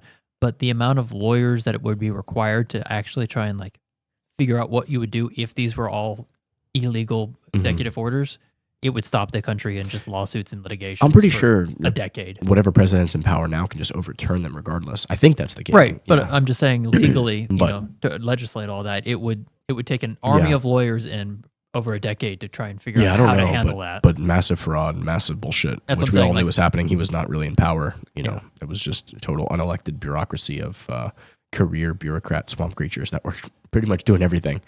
I mean, I'm all for the criminal prosecutions. I'm not trying to downplay that. If that's there's just got to be some reckoning for what happened. I mean, it's unfathomable. Need justice. Let's see here. Peter Schiff. Trump hasn't prepared Americans for just how bad things are going to get or the level of austerity that would be required to repair the damage done by decades of bad fiscal and monetary policy. The coming shot of fiscal and monetary stimulus will be the overdose that kills us. Interesting take from Peter Schiff here. Yeah, that is one thing I was concerned. Like, they're cutting everything with Doge, and then they're playfully saying, "Oh, you're going to give a Doge refund or something like that, of like 5,000 per household or whatever they work out to be." But that's going to be a massive dump of money into the economy. Then again, they're cutting. It's going directly to the people instead of right. like. But at the same time, they're taking cutting all of the 90% of the government printed money spending, and not so giving it to that's people. pulling it out of the economy. So Yeah, I think both are bad options, but I think Yeah. it's a better option if you're going to print money, just give it directly to the people. Don't print 20K, like they did for COVID. Don't print $20,000 for every person and only give them 1,200. So like, where did all that other money go? Right, like massive scam. So if you are going to just give the money, I mean, not if they print it, if it's just savings from the budget and they give it, that's a little different, right? Because that money was already there. But I think it's also a bad option. I think they should just reduce the debt, have pro-growth policies, lower taxes for people, let them keep more of their own value that they create. So yeah, all one. for letting them keep their own value. Yeah. I'm afraid of what the Doge dividend would do to the economy. Honestly, I don't think it would be that bad if it was, money that was already allocated for the budget that was just given to people, the actual taxpayers who paid it. I think that would be a much more fair way to do it as opposed to the way it's done now where, the people who print it up, like with the Cantillon effect, they get to decide what happens with the money first and maybe it works its way into society. Just a straight check for their first, I don't know, maybe 5 years or something, give everyone a $5,000 tax credit for their refunds. Yeah, that's an interesting one as well. But, getting that money and actually spending it in the economy, there's some that creates some kind of like it's a stimulatory thing. But now people will be able to not have to pay as much as IRS Yeah. for the current year, which is going to increase the number of the amount of money that's in circulation. And if you make it a refundable one at the end of the year, they'll get a paycheck. The people that need it the most will get an extra $2,000 payout or something. I'd like to see it kick off the digital economy. Like imagine creating all these new business ideas through blockchain, and you can use that to kick off that digital economy. So you can put, see where it's going, how it's tracked, how it's being used within this new economy. So you're talking about like see it on get the money on chain so you can see where it's I going. was just thinking that like that's kind of what he was trying to they give describe. a refund of 5,000, but they give it in USDT or that would be pretty cool. Now you got a new sector of businesses that are run through the blockchain or autonomous. Yeah. So you have a national park that has an autonomous contract that allows you to see how it's. I think the past 4 years especially, they've actually actively prevented, banks and different institutions, financial institutions from onboarding these things. Like you go in your account and you just see like, okay, you got your checking, you got your savings. Hey, this is your stablecoin account. This is your Bitcoin account. Like they've prevented those entities from even trying to deploy it because they like the banks and stuff in America. They've been wanting to like do this stuff and put this in people's accounts and give them access and start to explore some of these ideas. And it was actively prevented and shut down by the government. So now it's a different story. So we'll see what happens here. I mean, I'm interested to see. So it's kind of the blending of like a custodial thing. And then once you feel comfortable, you learn how to go from being a custodial, being in like a Coinbase or like a bank account, like a custodial experience to, taking it out to a non-custodial wallet, just like you take cash out of a bank account and use it and interact with the market, right? So a lot of fascinating things. So here is Nick Carter has an interesting take here. I flagged this because he's done a lot of shining light on Operation Choke Point and a lot of the stuff that's been the Orwellian things that have been happening behind the scenes. The Senate did not vote to legalize debanking. The Senate overturned a CFPB rule in which they arbitrarily gave themselves oversight over a non-bank. Yes, let's read that again. Non-bank payment apps, Venmo, PayPal, Cash App, Apple Pay, Zelle, etc. So this is the Consumer Financial Protection Bureau. This is like a little Pocahontas Liz Warren's a little slush fund government playground. Her little agency that she's inflicted on the taxpayers. By definition, these are not banks. Yes, the rule asks these companies to explain to consumers why they are closing accounts. I do think that's a good thing, but it's not a debanking thing. It's more like deplatforming. Being debanked is far more disruptive than being kicked off PayPal. I agree.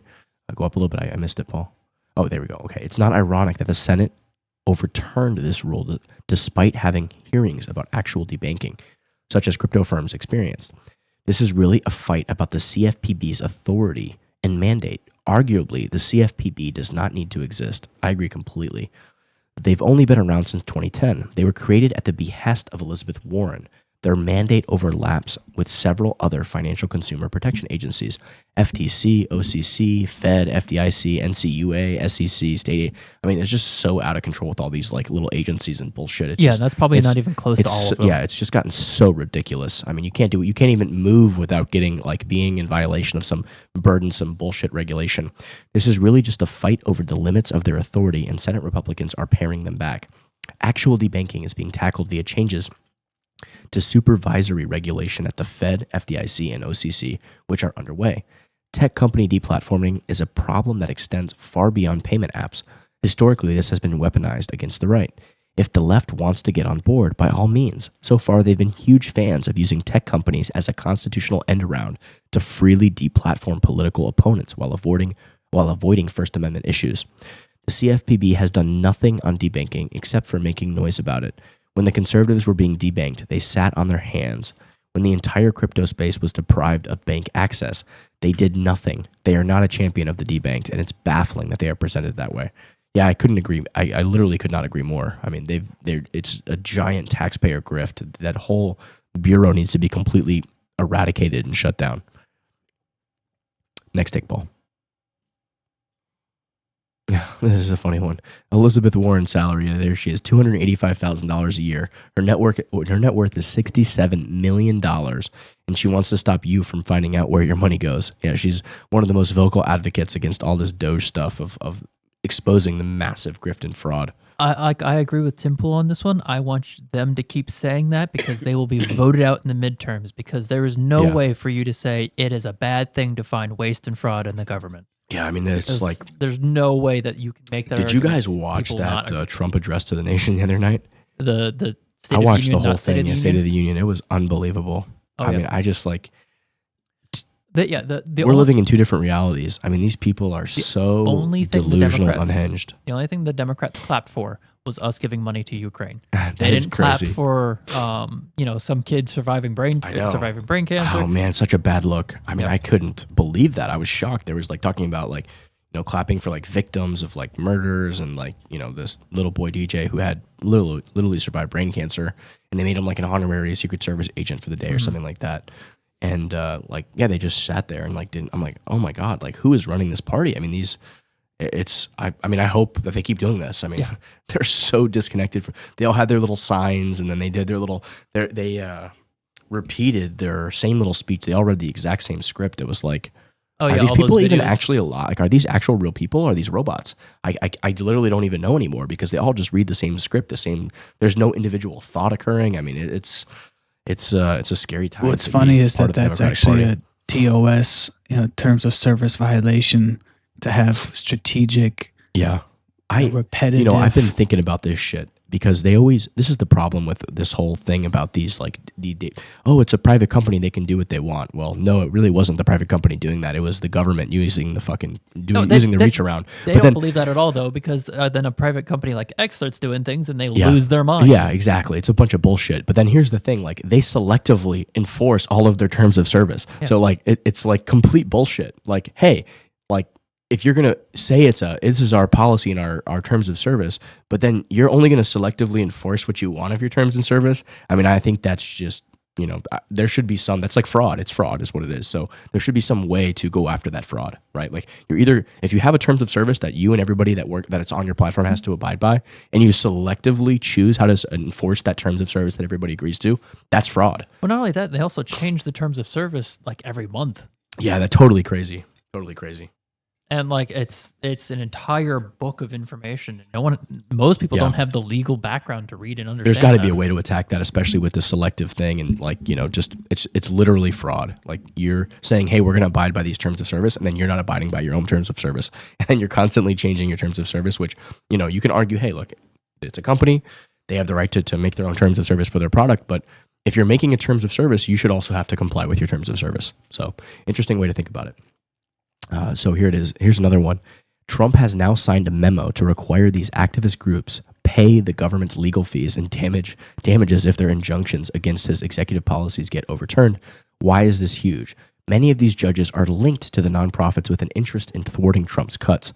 It's financial ding to the left-wing organizations who keep bringing these suits, use every tool imaginable to stop them. So this is, we've talked about this before, but these activist, DC judges, and this is what like the Democrats did when they were going after Trump with all the lawfare. They would shop these jurisdictions and go to places where like it's overwhelmingly like leftist strongholds to try to bring their court cases because they know 9 out of 10 people are going to be Democrats. So they go to like these little totally corrupt little places like Washington, D.C. or Fulton County, Georgia, or New York City, whatever. California. Yeah, I mean, just like they go to these little corrupt jurisdictions and they always try to like have the cases there so they can, because they know it's going to be a kangaroo court, it's going to be corrupt. Normally you'd say, hey, we need to have this in a place where like people wouldn't be biased, right? But they're like really low level. I mean, it's almost impossible nowadays just because of how ubiquitous information is. Yeah. Like 5 minutes of Google search and all of a sudden your unbiasedness goes away because now you're informed. Yeah, I guess that's a good point, but so I don't know how you do it. I don't know how to deal with it. I don't know how to deal with it either. Yeah, it's definitely a problem, no doubt. But yeah, I mean, you can't argue that those jurisdictions are extremely biased, right? Like, so, especially when it's a political case. So now what these judges are doing now is they're trying to block all of the, like they're trying to block Trump from firing people that he's like the leader of the executive branch. It's like he can't fire people that are in the executive branch. It just doesn't. It's totally absurd. But these totally corrupt judges are essentially saying like, hey, like you can't. I know we know you're the elected president, but you don't actually have control over the executive branch, right? So they're trying to block all these things, and so many of them are connected. It's such a conflict of interest. Like one judge's like daughter's getting money from one of these USAID scams, and like wife is getting. It's just so corrupt. It's such just so bullshit. many layers of corruption. It's just unbelievable. Like you should be disbarred. Don't you have to be a lawyer to be a judge? Maybe federally, I don't know the rules, but I know That's a good question. question. I think you have to have passed the bar in order to be a judge. Yeah. Not let me look for, into that. Like, look it up right now. If like a city or something, no, you don't Look it have up. to be. Look it up You're right elected. now. Let's look it up right now. Do you have to be a lawyer to be a judge? I'm curious to know.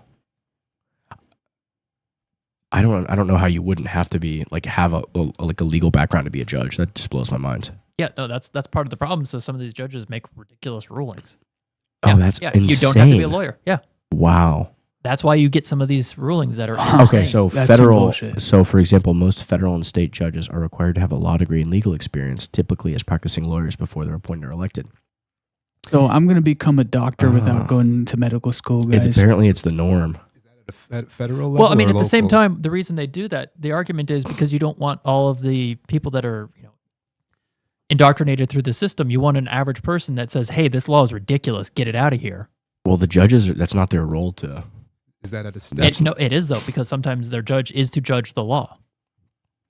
You're supposed to interpret. But they're supposed to interpret the law. If the Congress says it passes a law, that's not their role to get rid of a law. They have to interpret No, the law. except for all the way up to the Supreme Court, where they overturn laws all the time.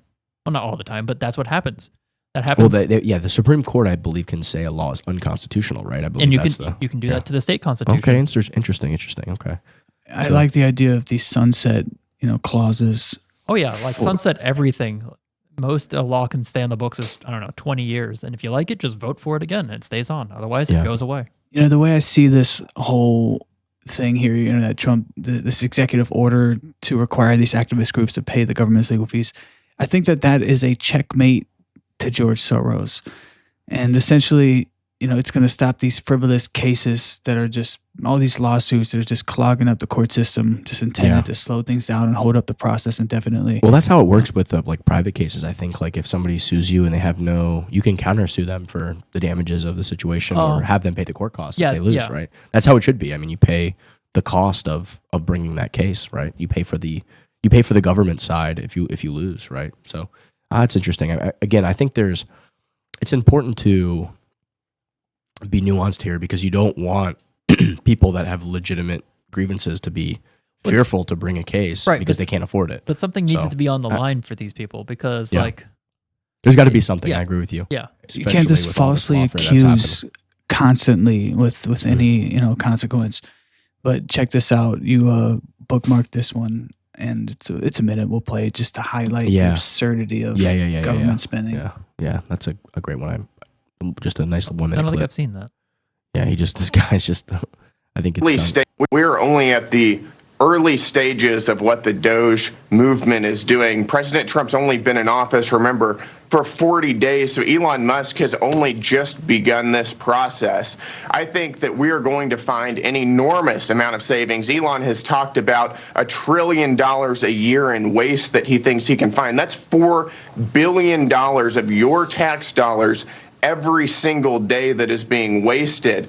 The kind of ineptitude that he's uncovering is staggering. We're talking about the Department of Labor not even owning its own data. We're talking about government agencies that are not communicating with each other. It's an ineptitude that's hard to fathom. Yeah. But where we're going to use these savings, we'll see how quickly we can get these rolled out. I think that the first step here is to give the president and Elon Musk room to breathe here. So I think that we will be able to get this into the budget. We will be able to right-size the government, but right now we need to continue doubling down and tripling down on the work that Elon Musk is doing. So, I mean, Yeah, it's unbelievable the breadth of the fraud, abuse, and corruption that we're uncovering. And I think if you look at the Doge tracker, it shows already over $105 billion. I mean, that's 1/10 of $1 trillion has already been saved. That's unbelievable. And I think there's a lot more to come. More to come. It's also just nice to see, like, this is what it looks like when, I mean, Republicans, not really Republicans, but Yeah. actually do something about the things they claim to believe. It's kind of Yeah. sad that It's action. the better Republicans are the Democrats, the former Democrats. Isn't that wild? Yeah. Yeah. But still, I mean, hey, I'll take it because something's finally Yeah. happening. Yeah. Yeah. I mean, again, a lot of people have talked about the budget that the Republicans are trying to pass, and it's just filled with bullshit still. It's like, guys, wake up. Yeah. We don't want this anymore. Like, we're going to primary you. You're going to lose. Like, get on board with what the American people want.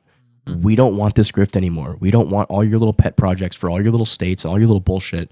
Like, do that shit get your own state to fund what you wanted to do. Quit bankrupting the American taxpayers by all your little pork and all your little bullshit. We don't want it anymore. If you want to have a well-run state, look at Florida. Have a surplus. And then you can, like we're talking about having a Bitcoin strategic reserve for the state of Florida. Well, we got a fucking billions of dollars of surplus. So fuck yeah, why not use some of that money to have the hardest asset, the best performing asset in all of human history on the Florida balance sheet, the most pristine collateral that exists. So yeah, I mean, I'm just so over it. Here's one of these judges, these corrupt judges. Look at this Gwen. Who is this clown? Gwen Wilcox. A federal judge just ruled that President Trump's firing of Gwen Wilcox as the National Labor Relations Board chair was illegal. The framers of the U.S. Constitution go up a little bit, Paul, made clear that no one in our system of government was meant to be king, the president included, and not just a name only. Judge Beryl Howell. Look at this crooked judge. That's her name. She's the crooked judge, Judge Beryl Howell.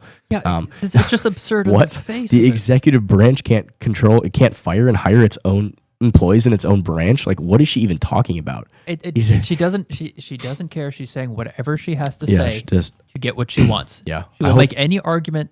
Like, because next week she could probably make the same. She'll just flip her argument for whatever else she needs. Yeah. So here's, Nayib Bukele talks about this happening in El Salvador. He goes, Nayib Bukele reacts to judges overstepping their authority to hamstring Trump and Doge. He says that's exactly what judges were doing in El Salvador in 2021. So we impeached them all and then proceeded to fix the country. Yeah, they get impeached. Yeah, I mean, you can argue about his approach and, maybe some of his policies are authoritarian seeming, but there's no doubt about the fact that he actually, he's definitely fixing that country and it definitely worked.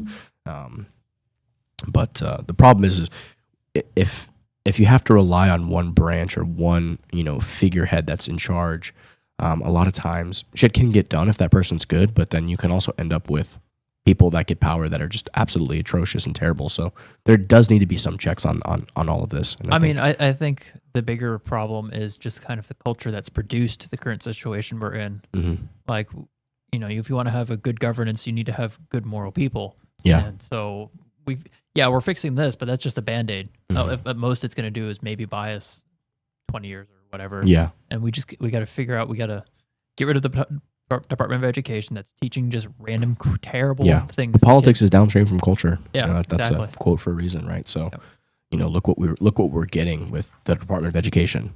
Trillions of dollars of fraud, waste, and abuse, and worse outcomes for our children. I mean, they should be fucking ashamed of themselves. Oh, they're I mean, not. they should be. They're fucking on TV. Yeah, we're rallying. We're doing all this shit. You should fucking be ashamed of yourself. You've wasted trillions of dollars of taxpayers' money, and you've fucking made kids dumber.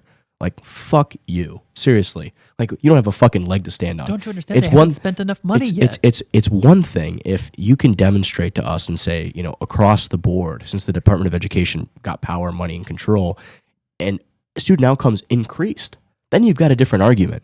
But no, kids have gotten dumber. So go fuck yourself and get the fuck out of here. You know, that's how I feel about it. Here's a great candidate. Byron Donalds. Let's play his little clip. This is fantastic, right? So he's talking about adding Bitcoin to the state's portfolio, which we have billions of dollars of surplus. We absolutely should. Let's play this clip, Paul. It's really good.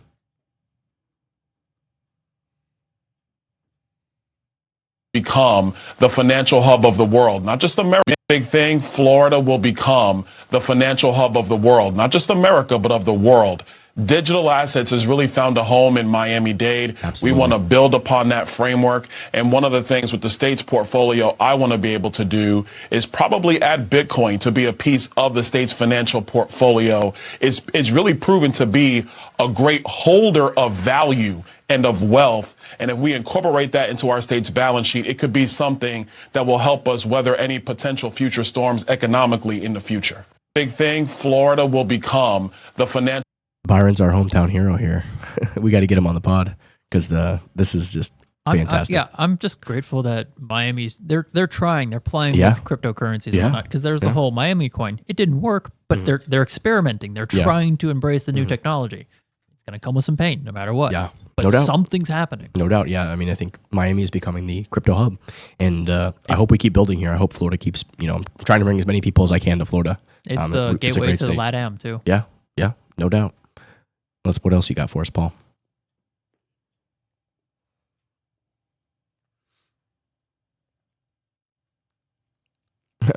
I want you to stop and think about this for a moment. This is Godsod. He's so funny. All of your children are being educated by academics, 95 to 99% of whom think that Kamala Harris would have been a far superior president to real Donald Trump. These academics have used their minds to conclude that Harris better encapsulates the values of the United States. Choose your universities wisely, or better yet, send your children to whichever university Gadsad is at. I hear that. He's great. It's funny. Yeah. I mean, I think he nails it. Here we go. Yesterday, Lola Leitz has a take here. Yesterday, the Senate voted to overturn the IRS's broker rule, which effectively requires non-custodial software developers to KYC their users. Getting rid of the broker rule would be a massive achievement, but it's not the end of the road to protect our financial privacy, for Bitcoin Magazine. So, I mean, this is some of the dumbest thing I've ever heard of, is like, you want some random stranger on the internet to collect, like, if you've got like, if you're running like a Uniswap or like some kind of DEX, some variation of that 1 inch, whatever DEX you're using, like a decentralized exchange, you want some stranger who deployed software to like try to collect your personal information and create a giant honeypot. I mean, this shit. It can be even worse than that, because if you have any bookkeeping or accounting software or tax software, that technically means they need to KYC you. And it's just the whole thing is so ridiculous. I really hope that we can get this KYC AML regime just totally destroyed, because it's done nothing but make everything worse. It's causing more fraud, more abuse, more grift. It's sacrificing people's private data and these giant honeypots, which constantly get hacked and stolen. And then, you know, grandma gets exploited and fished because all her personal information was KYC AML'd. So that regime, it's probably costing civilization and society and markets so much value, because it blocks, you know, the average person. It causes this huge regulatory barrier. And then when people break through the barrier, it takes all their information and gives it to people that have no business collecting your personal and private information at the behest of the government, right? Like, so many of these things, you want Target and all these companies to like have all of your private information, your social security number.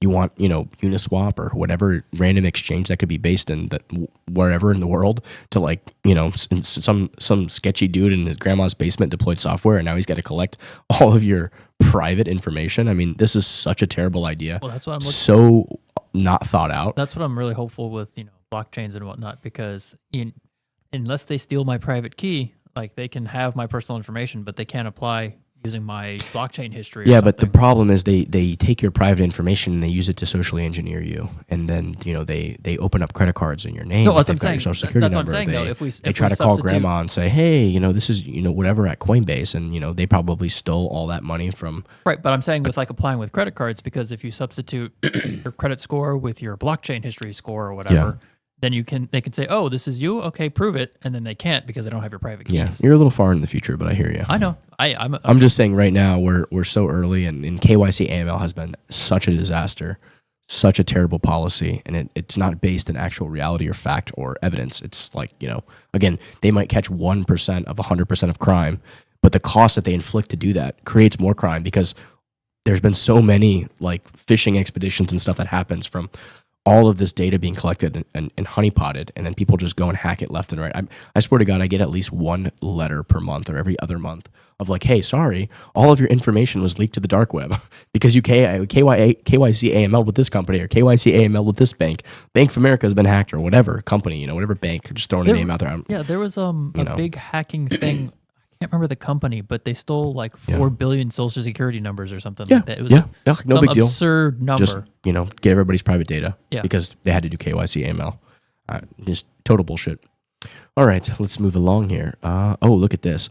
This is a fascinating one. So the Doge is evaluating all these software licenses, and they're finding that like nobody's using any of these products. It's just costing taxpayers like billions and billions of dollars. So 35,855 ServiceNow licenses on 3 products, only using 84. So only 84 people were actually using the license. 11,000 Acrobat licenses with 0 users. Not a single person was using it. Okay, that one genuinely surprises me because I have a subscrition for Adobe PDF and it's got useful tools. Yeah, because you actually use it. Yeah. But when the government just buys all the licenses and nobody comes to work, nobody works. Like there's 0 users. Cognos licenses 1776. That's a good number. Only using 325. Yeah, I mean it's just unbelievable. Though 800 Westlaw Classic, just unbelievable.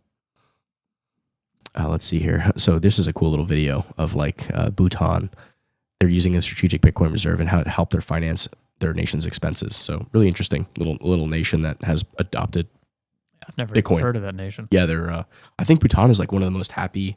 I believe like the people that live there are like the happiest in the world or something like that. You could fact check me, Paul. I'm not sure. Maybe it's Bali, but I would say, how does Bhutan rank for global happiness? But I'm pretty sure Bhutan is up there. Button. It's BHUTAN. No, AN. Yeah, Bhutan.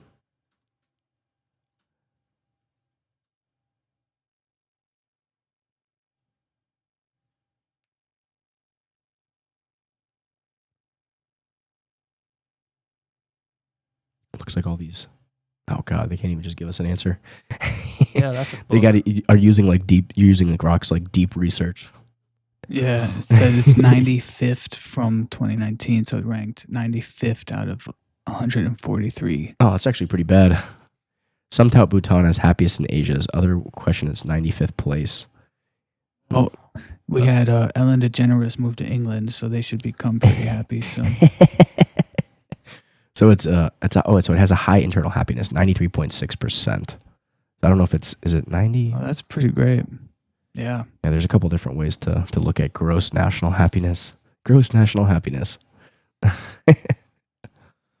Score of. Okay, all right. Well, maybe I'm thinking of Bali. Maybe it's Bali. It's one of these countries, but it's interesting to see how they're doing it.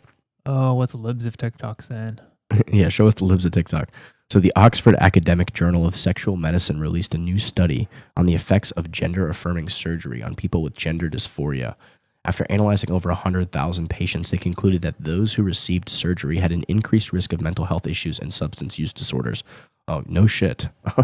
Wonder why the mainstream media isn't covering this. Didn't one of these psychos like try to block the act when the research came out and they found out that this was just like terrible for people? Like, oh yeah, and she tried to like block the report from coming out, and it was like maybe this is that report, but yeah, no shit. Cutting your dick off and not being able to have an orgasm, and it's sad. Realizing 7 years later that oh my God, this was a temporary phase in my teens. It's sad how political a lot of these research things have become. Oh yeah, I remember there was the the one guy who's researching like police shootings of black people. I don't remember his name. I know exactly what you're talking Yeah, about. yeah, right. Yeah. And so he was a saying, Harvard like, guy. He was like, "Oh, I need to publish these things," but he was talking to a couple of colleagues, and all of his colleagues are saying, "No, you can't publish that. Yeah. No, you can't put that out there." Yeah. But he's like, to his credit, he did. "Yeah, to He his put it credit." all But he's out. like, "No, this Yeah. is what I found, and I'm going to tell people." Yeah. Yeah. But like that shouldn't be. It was a big act of courage on his part when it shouldn't have been. Yeah, like, this it is should have been. No, I hear you. expected. You're right. You're right. Yeah, I remember reading a lot of his stuff. Can't echo with it. Great. Look at this. I mean, this is just to visualize the true breadth of the scam that the left was putting, that the Democrats were putting on the American people. The amount of fraud, waste, abuse, grift. I mean, this really just lied about everything. I mean, like, we need to pass this legislation to stop this. No, you just need to do your fucking job. Yeah. I mean, look at this. I mean, we're at a historically low record of border crossings now. You look at 2022, 2023, 2024, and then you look at 2025. Like, look how many people crossed the border in a percent in February from the previous year. It's down 99%. It's down like 99%. Yeah, I mean, unbelievable. Turns out we don't need to pass a fake. Congress didn't need to pass some fake bullshit that just gave a bunch of handouts, pork and grift, money to Ukraine. 90% of it was like money to Ukraine. You're like, this is the border bill. It's like 90% of it is like, look, more aid for Ukraine. I mean, unbelievable. It basically What a legalized scam. more border crossings. Yeah, yeah. But you look and you see how it was just accelerating over the Biden administration, and then they were giving hundreds of millions of dollars to these NGOs to like just scam. Yeah, I think I saw a post earlier saying that the Biden administration caught like 100 known terrorists and deported 8 of them and released the rest into the country. That is unbelievable. Yeah. Unbelievable. But I'm not surprised. Oh, here we go. Oh, we've got Rachel Maddow. That was go back to that Rachel Maddow take. So here we go. Look, oh yeah, the OCC greenlights banks for crypto custody. So here we go. This is huge. And just in, the U.S. regulator OCC confirms banks can engage in Bitcoin and crypto services like asset custody. People have no idea how huge this is, and this actually helps protect consumers because banks actually have experience doing custody. You'd think they're heavily regulated. They've got hundreds of years of experience doing custody instead of like some sketchy ass company that just formed that's doing custody and goes bankrupt, right? Like now people, if they want, can now hold money in their Bank of America, Chase, whatever account, and they can just see it, and they can have a custodial wallet there. Grandma who doesn't really know what she's doing and just wants price exposure, she can now custody it. So I expect this to accelerate it, and people with regular bank accounts now will have access to being able to custody buy whatever Bitcoin directly in their account. I think that's an interesting thing, a very interesting thing. Do you think that'll be fractionalized, or do you think they'll have to have like one for one? That's a good question, right? That's the devil's in the details, right? But if you're doing custody, I think custody means that you actually physically have to have the asset. But I don't know. I don't know. We're gonna see. I think they're going to fractionalize it because they're hard to teach an old dog new tricks. Yeah, we'll see. I'll tell you what, we're gonna see. Yeah, and that's where the devil's in the details. But I think if kind of similar how like with stocks and stuff, if it's treated as a commodity or a stock and they're doing custody, I think is different than like fiat bills, right? Well, no, I think there's no, different distinction there. Not even with the stocks, because that was what was going on with the GameStop thing. Was they were short selling way more stocks than actually existed for the company, and so it didn't matter about that. That's interesting. Yeah, I didn't go fully down that rabbit hole. Let's see here. So Trump is actually suing. Trump takes legal action against Capital One. The Trump organization has filed a lawsuit against Capital One in Miami-Dade County, alleging that the bank unjustifiably closed over 300 of the company's bank accounts in 2021. The lawsuit claims these closures were politically motivated, while Capital One has denied these allegations, asserting that the closures were due to other reasons. Yeah, I'm very fascinated to see this go to court, and I hope the Trump administration wins and proves this bullshit. I mean, this is a violation. I was going to say, hopefully they find something in discovery, but after what they found in Twitter, I have to imagine they'll find I'm something. sure it's government behind the scenes coercing and doing some bullshit. What do we got here? That is a long take, Paul. What is this one? It's essentially about these shell companies, these pop-up nonprofits, NGOs that are laundering taxpayer money to launch in stuff like climate change and illegal immigration. It's just once again taxpayer fraud. Oh, it's massive at the fraud. highest It's just level. unbelievable. These scams that they're doing. The USAID scam. Yeah. And you guys know how USAID popped up on their radar, right? How? Was it Zanzaneo? Oh, Mike Benz. It's because they were the first to defy the executive order of no foreign aid. They Oh just, yeah, they had put a pause to it. Can you explain that? Like, Explain what? What you just said. So, well, what they did was when they figured out what Doge would target first to like save money, Trump put out these executive orders like, hey, stop doing this, do this, don't do this. And like he was seeing like what agencies under the executive branch were listening. And the first one that didn't listen was USAID. So like they just directed all their attention there first. Elon went right over there, got in there. It's so funny to me. Like I hear all these people screaming like, you know, these NGOs can't function anymore. It's like they lost all this money. It's like if you can't function without the government's money, you're not a non-governmental organization.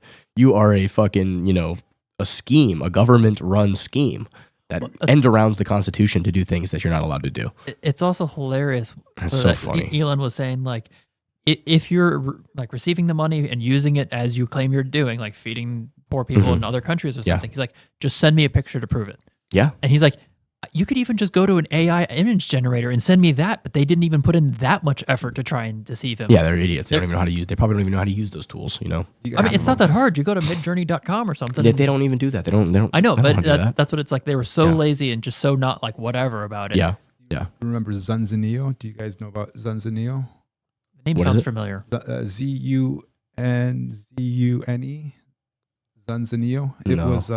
Is this one of these countries that we're funding that doesn't actually exist? So the Wait, is that a thing? Yeah, Did you got to see Trump's? You got his from his State of the Union. Did you see the part where he started talking about all these grifts? I oh do. my I don't God, remember. it is so vintage. He's like, to be fair, I thought sedentary migrants in Lesotho. Nobody knows where that is. Okay, yeah, but that is hilarious. There's a difference between not knowing where it is and just straight up being fake. Yeah, I don't know if it was fake or not, but I'm just trolling because you know I mean, Lesotho is probably a real place, but it's just funny how he said it because Americans have never heard of that. Americans would never agree to pay money for that. I mean, it's just so obviously such bullshit. Yeah, Paul, look it up. It's Zunzaneo. Zunz. There it is. Pulling it up here. Yeah, essentially, it was in Cuba, and it was a project that the USAID. Social media platform secretly created by the USAID. Cuban Twitter, pretty much. Yeah. Okay. But what they did is create a platform where people went on to share information through text messages, and it was like a common place where you can talk about sports, music, or whatever. Yeah. And then it was a twofold operation where it ended up becoming political. I mean, So it's pretty much like a TikTok. No, like Twitter. It's pretty much what Twitter. Yeah. It was Cuban Twitter, and they started off just being. It's like our version of sports and TikTok for Cuba. It's like It's like an American-made TikTok for Cuba, but it's funded by the taxpayer. Funded by the USAID. But the thing is, they had the shell companies in the Cayman Islands that essentially they tried to hide it or whatever. Of course, not surprised. Yeah, USAID was essentially an extension of the CIA, and what do? Regime change, right? Topple regimes. So it seems like here what I'm reading is that they started out as a media platform, but then they used it to essentially politically manipulate people towards this is one thing I agree. They were trying to destabilize the socialist regime, but what is it you're going to replace it with, right? Do you have a better plan? USAID is socialist, right? The way that they're behaving. So this is so far from what we were supposed to be doing. We're supposed to be the beacon on the hill. Like you look to us as an example and try and emulate it in your own country. That example. You don't have to manipulate, gaslight, do all this bullshit. Use our taxpayer dollars to do this shit. If people want to be successful and America is successful and we have good free market principles and policies, mimic it and emulate it. Look what happened in Hong Kong. Went from one of the poorest countries in the world to one of the wealthiest countries per capita in the world in like a matter of like a couple decades. And like China and those other countries actually copied it. They made Shenzhen. They made these special economic zones that copied that model, and it's worked and created prosperity. So yeah, I mean, like speaking of USAID funding, Rachel Maddow. Can we? What about her? Can we debunk her? She's she apparently gets paid hundreds of millions of dollars and only shows up. I guess she has like one show a week, but yeah, she's gonna lose that eventually. Yeah, there's speculation that she has something on the CNN network, and that's why they won't let her go. But because she's critical of them, also. But she is receiving USAID funding essentially, and now she's criticizing. Is there proof of that? Has like Data Republican dug into that? Is that or is this just like a unsubstantiated Elon was claim? talking about it with Joe, and it's been. I haven't dug into it myself. Okay. It was actually. I would be surprised. Fascinating because we know that these types of things are going to just fall apart because it's old cable corporate media, and they cannot survive in the new environment. Yeah. And there was Exactly. the podcast between Gavin Newsom and Tucker Carlson, and Newsom was saying to Carlson, "It's like, hey, how are you guys surviving?" And it's like, it's just guys talking and chatting. Democrats can't do that. You can't have a You're talking about 2-hour Gavin Newsom and Charlie Kirk. Yeah, that was a great little exchange. it there. was Charlie Kirk. It was Charlie Kirk. Yeah. Yeah, but they just can't have a 2-hour. He's like, there's something conversation. masculine and like, he pretty much Because you have broke to it sit down. here and defend yourself, and Yeah, you have to yeah, stand like- up for what you believe. Yeah, exactly. You can't just be a talking suit repeating the same thing of 50 other people and not having any brain cells. Here was this was yesterday on Rogan. We had Yeah, that was funny. what's his face? Was The that Ian Carroll? comedian? Yeah, no, what's his name? He's the Andrew something. Schultz. Yes. Yeah. No, that's Ian Carroll. No, that's Just, not Ian it's like Carroll. I saw one CNN after the election. They were talking about us in specific, and they were talking about how there is this network of podcasts that are interconnected that has been financed. Like this Who's paying huge us? corporate finance network. It's called of Black Rifle Coffee. It's like it's so stupid. No, it's actually just a bunch of friends, you fucking idiots. We just happen to do each other's podcasts. But they're like trying to sort it out. Bro, it's like so they funny when they support try to each solve the other, they problem. go on each other's shows, and they're all in this together. Well, we need that on the left. Like, good luck. Yeah, you that's guys cancel each other if your fucking Ukraine flag is too small. Yeah. It's such projection 6 by from them. 6. Yeah, you fucking talk shit about each other for not having trans kids. Yeah. You guys are out of your mind. You're not gonna sync up together. You're in a suicide cult. Yeah, I think that was the results of the election. I don't think that they would like to believe this, but it was a rejection of what was happening. I think the assumption is everybody just loves Trump and he's just this populist, and every person that voted for him is like, I just love everything about this guy. But I actually think that a lot of people were just like, I don't like what's happening now. Right. And this current administration is saying that they don't want to change much that's happening now. Right. So I'm voting against that lack of change. Right. And I think it's important. Yeah, scroll down to the meme underneath. It's funny. There's this network of podcasts for the right. That's this huge corporate finance network, and it just shows all these like finance. Yeah, like I said, it's corporate finance, just them projecting MSNBC, because Politico. it's what they do, and they were successful on it, so they think that's what the other podcasts. It's just crumbling all the nonsense, and I think the thing about Joe and why his podcast has been successful is that he's like Charlie Kirk said, it's like he will talk to anybody. Donald Trump, Bernie Sanders, doesn't matter. Like, even I watched this podcast with him and Ian Carroll. I'm like, about 70% of the way through it. It's great. And like, it's good. And like, but the thing is, like, there's things I disagree with. There's things that I agree with. Like, there's things that I know that they might not have gone down the rabbit hole on, or things that they've gone down the rabbit hole that I haven't. But like, I'm like, I'm gonna look into this. This is interesting. Oh, I looked into this. I disagree with it. That's okay. And like, that's fine. Did you Like, ever see the 4chan description of what the Joe Rogan podcast was? No. Somebody posted it on X, and then Joe responded laughing and saying that's completely correct. That's awesome. It was an amazing description. That's Let's see if I awesome. can find Hell it. yeah. I'll Hell yeah. find it. But meanwhile, Dave Smith just commented on the podcast with Ian Carroll because people are very upset because it's a hot topic. But he just said, isn't it interesting? Here, you want to read it? Hold on. I guess he had quite a few tweets about it. He's got a lot. It seems like he's really invested in this. He's really going off about Dave it. Smith? I mean, essentially, he was saying like, Yeah. just because you have someone on doesn't mean that you're co-signing. Yeah, every single yeah, which is opinion. true. That's how I feel. they It's even like, say- hey, he I even want says that you to at the come on end. with a different opinion. Like, I encourage that. Like, I'm happy. Like, certain people complain. Like, I've seen there's been recently like people complaining in some of the notes, like, you're gonna not get a following or grow your channel or do this, that, and the other. It's like, I don't want you to follow me if you think that I'm just gonna subscribe to one viewpoint and not talk to people that have different viewpoints. Like, don't follow, like, subscribe. Don't do any of that. If you're not comfortable with watching people have different conversations, have different viewpoints, exploring the other side, thinking about this, thinking about that, like, don't even watch, because that's what you're gonna get. Like, most of us agree that we've had on, like, are in agreement, but like, I'll gladly welcome anybody that wants to come here and talk and present a different point of view. Whether I agree with it or not is one thing, but present it. Let's hear it. Let's steelman it. Let's talk about it. Let's disagree. Let's agree to disagree. Paul, if you can Hey man, hold on one second. This tweet here summarizes what you're saying beautifully. Really? Well, it's Dave Smith just saying essentially that those that don't agree, debate, right? Yeah. Share your Yeah. countering Yeah. opinion. I But love that. instead, he's just saying it's interesting that all the people absolutely losing their mind about how horrible it is that Ian Carroll was pointing out that Epstein was clearly connected to Israel. And then he's saying no one seems to even be attempting to debunk what he said. All they're seeing is smears, and that's very true. Yeah. So an interesting point is like he was talking about it earlier in the podcast, and we had BJ Dichter on the other, I think it was a week or two ago. He led the Canadian Truckers Freedom Convoy. And he also said that something similar, that like Epstein is just like a lower level player. And I think that Ian actually said that in the podcast. He's like, yeah, he's like lower on the totem pole, but there's all these different things that are happening. And he was just one of these, agents or whatever, one of these kind of assets or whatever you want to call it. But yeah, I mean, I'm not surprised at all about a lot of the stuff that he was talking about, right? With the connections to the mob and the intelligence agencies and like all this stuff. I mean, a lot of this has come out over the years and is well known. It has been declassified. And of course it's still happening all over the world. Like there's no doubt about that. Paul, if you can check your Discord, I texted you the exact tweet. Okay, cool. Thank you. I was just searching. Oh, you found the I found the 4chan and Rogan commenting on it. Oh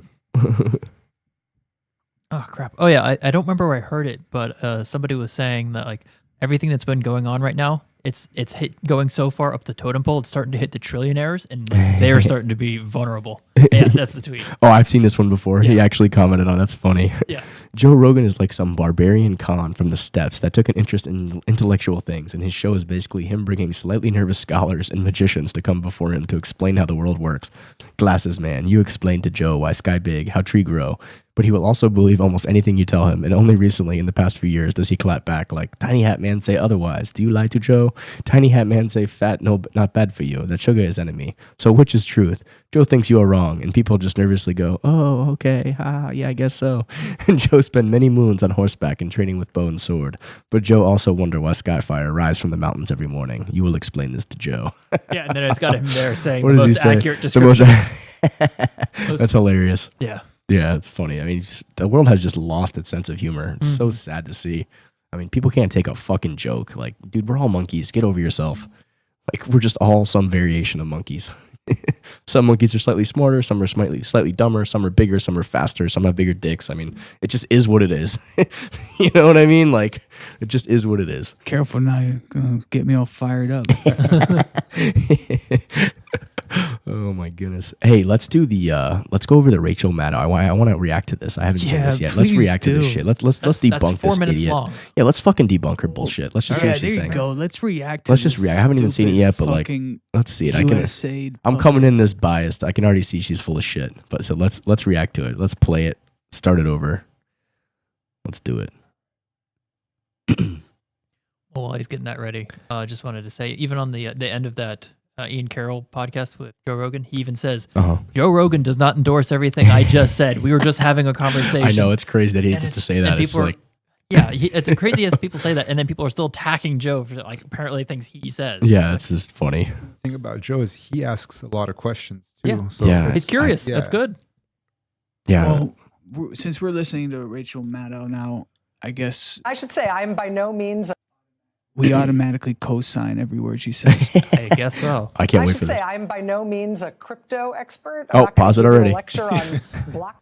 I have no idea what I'm talking about. I have no idea what I'm Gotta give her credit though. I mean, she's giving the fucking disclaimer. She's like, I have no fucking clue what I'm talking about, but I'm going to talk about it anyway because the people that control me told me I need to talk about this today. It's like people think they have to have an opinion on something when they're completely uneducated. It's like, well, if you're uneducated, just say I'm uneducated. I don't really know about this. I don't have an opinion. I haven't done my research. Yeah.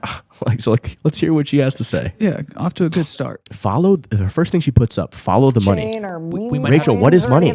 Have you thought about that? I don't know. We might have to end after this because I'm going to storm out. But I do think it's worth looking at this crypto thing a little bit. This crypto thing. It is a deeply old-fashioned, simple scam at this point. It's a simple scam. Look how she initially frames the whole thing. Mm-hmm. This crypto thing. I mean, the whole framing, the bias, the denigration of something. And she doesn't even delineate between blockchains and cryptocurrencies. I mean, she's completely an idiot. Yeah. I mean, I don't know how you can go on TV and not have done basic research and education and just feel like you can talk on a subject.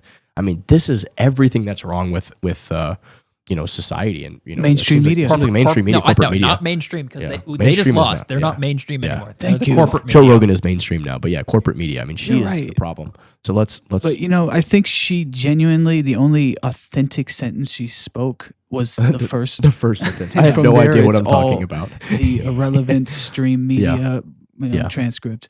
Which points right to the White House. Which points right News to the from White House. A tonight scam from really the White gives House. us no choice. You have to look at it.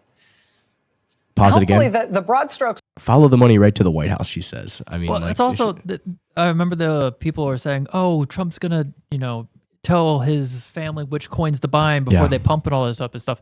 They're already holding the Bitcoin. They're not going to buy anymore. It's not going to have any impact on the market. Well, it doesn't matter. I mean, the whole point of this is like the whole thing that you have all these regimes and stuff. Disclosure is like a blockchain is open source and public. It's a public ledger. People can track, look, see. Like there's no hiding. It's not like all three of us can go in a room and like talk about how the stock we're going to short and collaborate and do like wizardry that way. Like. You can see on chain what is happening. That is what a blockchain is. It's a transparent public ledger, right? So you go to Bitcoin's blockchain, you can see, the funds, the flow of funds, where money's going, who's buying, whatever, right? I mean, it's transparently public. Blockchains are transparent. But let's go on. Of crypto trading are not complicated. It's like when there was the Beanie Baby craze in the late 90s. People started buying these stuffed animals, right? Pause it again. Pause it again. Her example still doesn't even work because some Beanie Babies still hold value. Yeah, that is true, right? That is true. But also the idea of like, Bitcoin has been the best performing asset in all of human history. Like we're like 15, 16, 17 years in now, like, it's just going up and up and up and up over time. I mean, it's like, you're wrong. And Bitcoin is uniform. Beanie Babies are not. Yeah. That whole argument is so ridiculous. It's that tulip argument. Yeah. Bitcoin can't be counterfeited, right? These collectibles can. There's so many different layers. Apparently not worth much, but people were speculating on them, right? It was a Beanie Baby trading bubble. Other than maybe some emotional value if you had one as a child, Beanie Babies didn't have much inherent value, but it was worth buying up a bunch of them because there was speculation on the premise. They don't have any inherent value, but it was worth buying up a bunch of them. What? Like that statement just like doesn't even make sense. Like that's like, the stove was hot, but then it was cold when I touched it. It's like it's like an oxymoron. People obviously found value. They found entertainment. They had some value they found in that craze, right? I mean, there's also the argument of I can't remember that. Like you can buy a good that doesn't really have much use, but it makes you feel happier about it or something like that. I can't remember the term it was for. Sentimental value, I guess. Yeah, something like that. Yeah. That as collectibles, maybe one day your Beanie Babies collection could be worth a lot of money. Cryptocurrencies operate on the same idea. They have no inherent value at all. See, that's the only pause it value again. they have. Completely false. Completely false. They have no inherent value at all. So this idea of being able to permissionlessly create a wallet and have access to and store your wealth and have money and be able to transact, to be able to send funds across the world at the speed of light without permission. I mean, that is incredibly valuable. Yeah, like the blockchain technology is revolutionary. Yeah. To be able to store your wealth in a currency that the government can't print and steal from you via the insidious tax of inflation, that is incredibly valuable.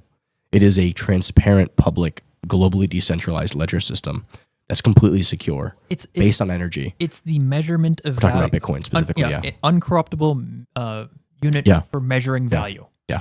Do you have any idea how hard that is to establish? Yeah. That's why they use gold, because they couldn't mess with it. You had counterfeit gold, but you couldn't make more gold. Yeah. So your measuring stick was consistent. Exactly. Is if you have some reason to believe that somebody else might want to buy them from you in the future. So what she's describing is what we call the greater fool's theory. It's this idea that I'm only buying this so I can like sell it to you for more later, right? Which is just complete bullshit. I'm not trying to sell it to you later.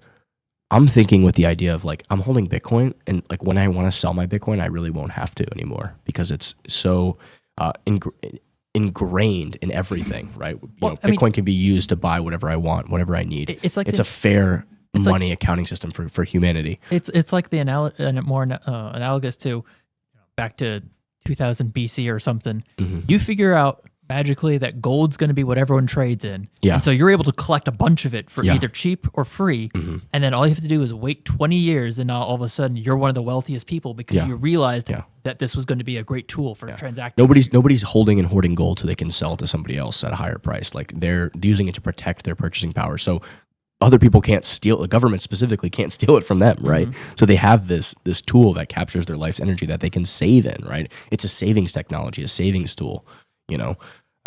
Imagine, I feel so bad for all of the, you know, older population or like grandma that puts all her money in a savings account and just sits it there for 10, 20, 30 years.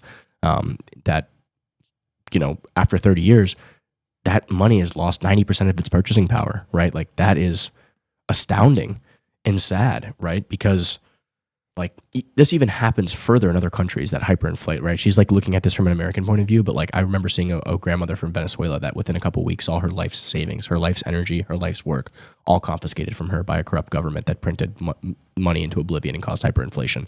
Like she could barely afford.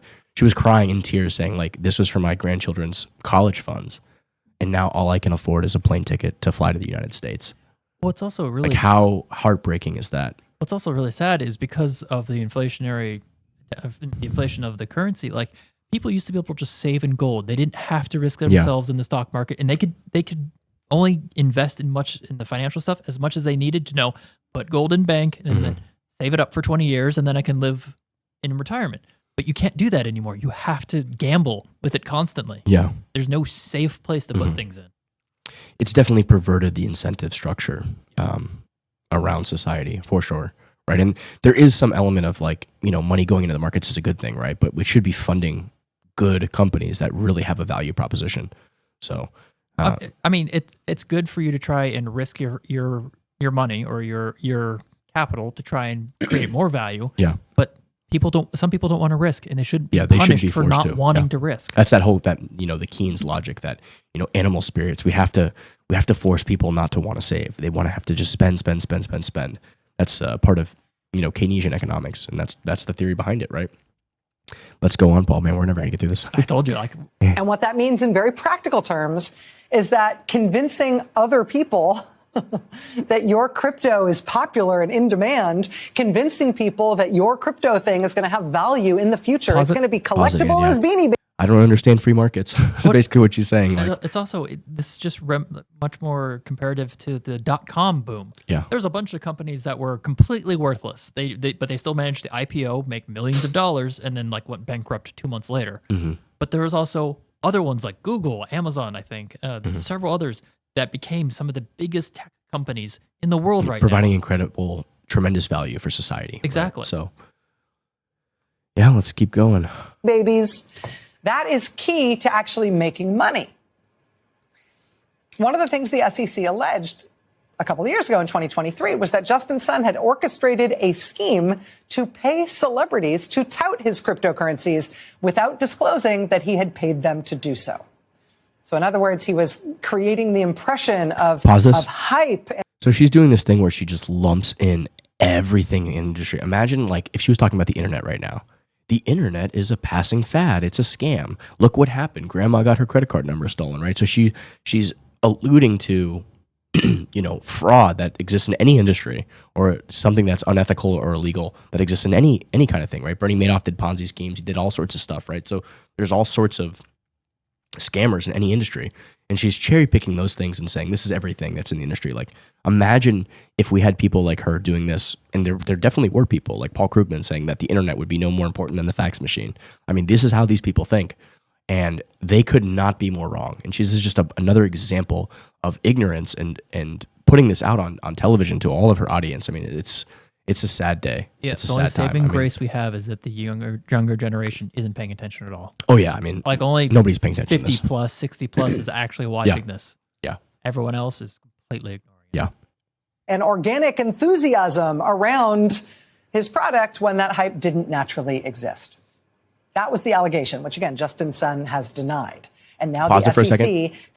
It's kind of funny that she's like, even that case is ridiculous. Like, people pay for advertising of different products and services on everything on a daily basis, whether it's a currency, whether it's, you know, a commodity, whether it's a, you know, a product, whatever it may be. Like, people pay people to promote their products all the time. So I just find that whole thing just ridiculous. Like, you know, he obviously, yes, it should be disclosed who your sponsors are. So that aspect of it is not ridiculous, but you can go on. Has halted the case right after he gave more than $50 million to the Trump family. Pause that again. The So idea of- here's this little bullshit that they're doing now is like she's trying to insinuate that the case is just paused because Justin Sun donated the money to the Trump administration. What she did not. What she's also not telling you is that the SEC and the current government in power has dropped cases against everybody in the industry, not just Justin Sun, not just they've scammers alike, like even projects that are like Ponzi scheme scams. They've just dropped everything. Right? They're trying to reset and figure it out. Whether it be legitimate companies like Coinbase and Kraken, whether it be projects like Justin Sun's native Web3 products like Justin Sun's project, or whether it be even like, in my opinion, Ponzi scheme scammers like Richard Harden, this whole like hex pumpamental, that's a game of greater fools. So there is an aspect of that. Question I have is, all right, he donated $50 million to Trump. What about the Democrat side? Did he donate like $100 million? So, because even Trump was saying, he donates to both people. He's a businessman. Yeah. He donates to That's smart. everyone. Hedge your bets. Exactly. Hedge your bets. So it's like, and plus $50 million for a billionaire. Yeah. I mean, that would be life changing for most of us in this room. But for somebody like Trump and or like Elon, you don't even notice the 50. But she's implying that was what caused the government, the SEC, to drop the case. But no, the current SEC is just dropping all the cases so they can start from ground zero and figure out, okay, should they go after fraud and like that? Yeah, that fraud should be gone after in every industry. But aside from that, they shouldn't be playing, referee. I mean, I'm sorry, they should be playing referee, but they shouldn't be picking winners and losers and picking, we're going to go after this exchange because we like this guy, and we're going to drop our cases against him because no, that's not what's happening here. What's happening here is the cases were dropped unanimously across the board on all of these, extortion rackets that the SEC was committing essentially against the crypto industry. Will she bring up SBF? I wonder. Let's hear it. Probably not. Hype in cryptocurrency is that people should buy in soon, right? Get in on the ground floor while it's cheap because it's about to go way up in value because there's so much interest in it. You get in on the ground floor now, you'll make a bundle. Yeah. Pause it again. So another thing about crypto that's been amazing in Web3 in general is that it's retail that has had first access to these markets in a lot of cases, as opposed to like the institutions get in first on everything, and then retail gets the crumbs later, like with the stock market. When it comes to issuance of stocks, that you have to meet certain criteria to be able to buy the stocks before the general public. You have to be an accredited investor. You have to fucking, to get a Series A, so you have to be politically connected to be able to even see half these offerings, and Series A, Series B, Series C, Series D, all these things. And then finally, when it's publicly traded, when all the value, max value creation and appreciation have occurred, now the peasants can get the crumbs, right? That's the status quo. Yes, there's a lot of projects that fail and people lose their money, and a lot of it's gambling. But there's also the idea that people should be allowed to do what they want. Adults should be allowed to conduct business and also take risks if they want. Also, a nice thing is you can see if people have been pre-mining it. So somebody's just sitting on a giant stack of coins that they're going to try and liquidate as soon as it comes. Blockchains are public, right? Yeah. So you can actually look at you can do your research. If you're, the public information is there for if you're sophisticated, or if you're not even sophisticated, if you have just spend 5 to 10 minutes of doing basic research about blockchains and learning about them. Like the internet is democratize all this information. And then you can literally go to the blockchain and look at the different blockchains and see, who has the supply? How much of the supply is here? How much of the supply is there? When did this happen? When did the project launch? All these features and things are publicly available. The information, the disclosure is absolutely there. A blockchain's literally our disclosure. And it's easy to find out. If you don't know, you can, we have the internet now. Yeah, there's community, also, internet, everything. I'm sure there's websites that you can spend $5 a month for and then get all of that research. Of course, absolutely. At your fingertips. It all exists, absolutely. Let's keep going. It's the whole hype. It's the whole scam. And when I mentioned that the news tonight leaves us not much choice, but to talk about this stuff right now, this is what I mean. The White House just posted this video tonight of Donald Trump signing an executive order establishing a digital Fort Knox, as so someone funny, says Rachel. to the president off camera. Trump apparently signing this executive order He's establishing a digital Fort Knox, which all of the people in retail have had access to this entire time. We all have hardware wallets. Yeah. It's finally the government catching up with the rest of the crypto industry. Yeah, it's nice to see. For the first time, there's been an industry and a movement that's been established from the people, from the ground up. From the ground up. This has been grassroots, built on the internet, native digital gold, for literally money for all of humanity. That's completely optional. Like, again, Bitcoin isn't coercing anybody. Like, you can choose, you can learn about it, you can educate yourself, and you can choose. Zero marketing dollars, totally decentralized. I mean, the amount of ignorance from Rachel Maddow is astounding and staggering. And the funny part is, like, at the beginning, she's like, "I have no fucking clue what I'm talking about," and then goes on to talk about it. So let's finish this up. All right. Creating what they're describing as a federal government cryptocurrency reserve. Now, imagine the Beanie Babies again for a second. Imagine Trump had just announced that the U.S. government was going to buy up tons of Beanie Babies. We are going to establish a federal government reserve of billions of Beanie Babies. What do you think would happen to the value of Beanie Babies? I mean, she's so clueless. I just feel bad. You know, like, have fun staying poor. Oh, it turns out there's a huge So fucking guaranteed buyer for these things. So They're here it again. buying She's billions of them. here's another level of fraud. You know, she's saying we're buying billions of them. Completely false. We are just simply holding the ones that have been seized. Exactly So this is total lie. Total disinformation. I feel bad for the I people hope she gets listening. I feel bad for the people listening. You're being misinformed. Right. See, And she's a disinformation peddler. there needs I mean, to I think we should have fact checkers. Should they fact check her? We need to or guess what? I think we're the fact checkers because we're calling her bullshit out. We need to have more. Trump needs to have more libel or slander lawsuits because this is just straight up lying at this point. And It's lying. He's won. I don't think against that. CNN and Yeah, no, whatnot. I think it's just total lying, total bullshit. But there needs to be justice and punishment for the lies. I think it's a slippery slope if you start doing that. I think you just need to call it out, right? You need to call what we're doing right now is we are the fact checkers for people that, you know, we're fact checking it live, we're talking about it, and we're basically showing that she's essentially an idiot. I mean, so maybe just making stuff up or whether it's malicious or whatever.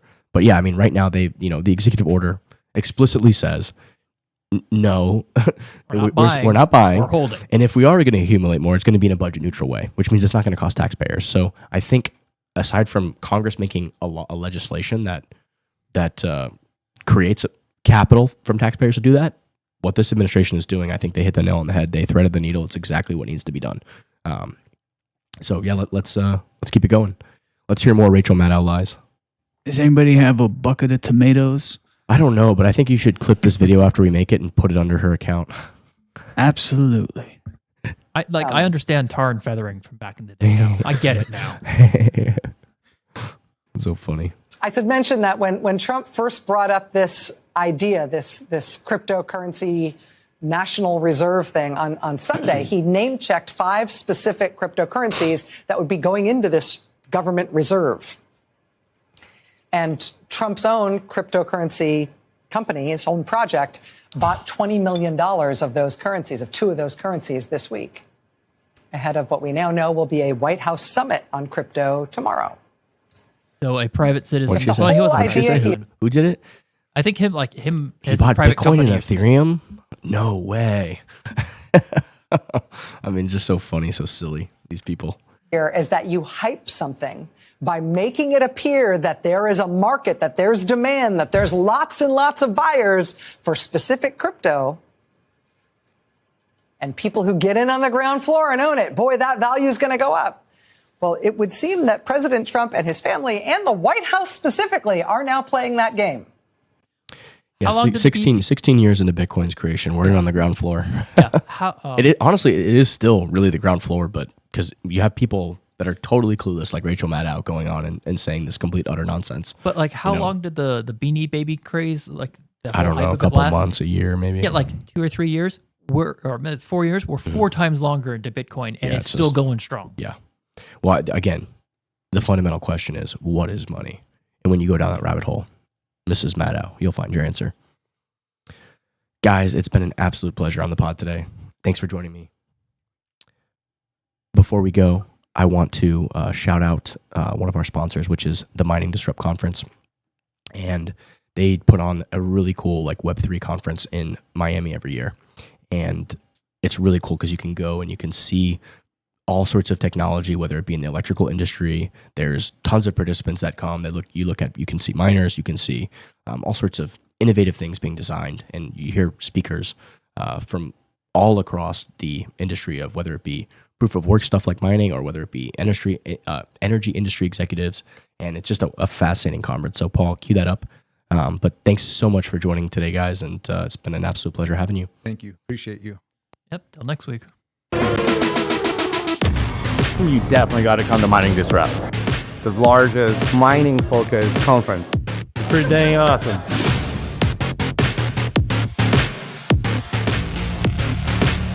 great opportunity for the people. Let's go out and make some money with it. Get engaged, defend the industry.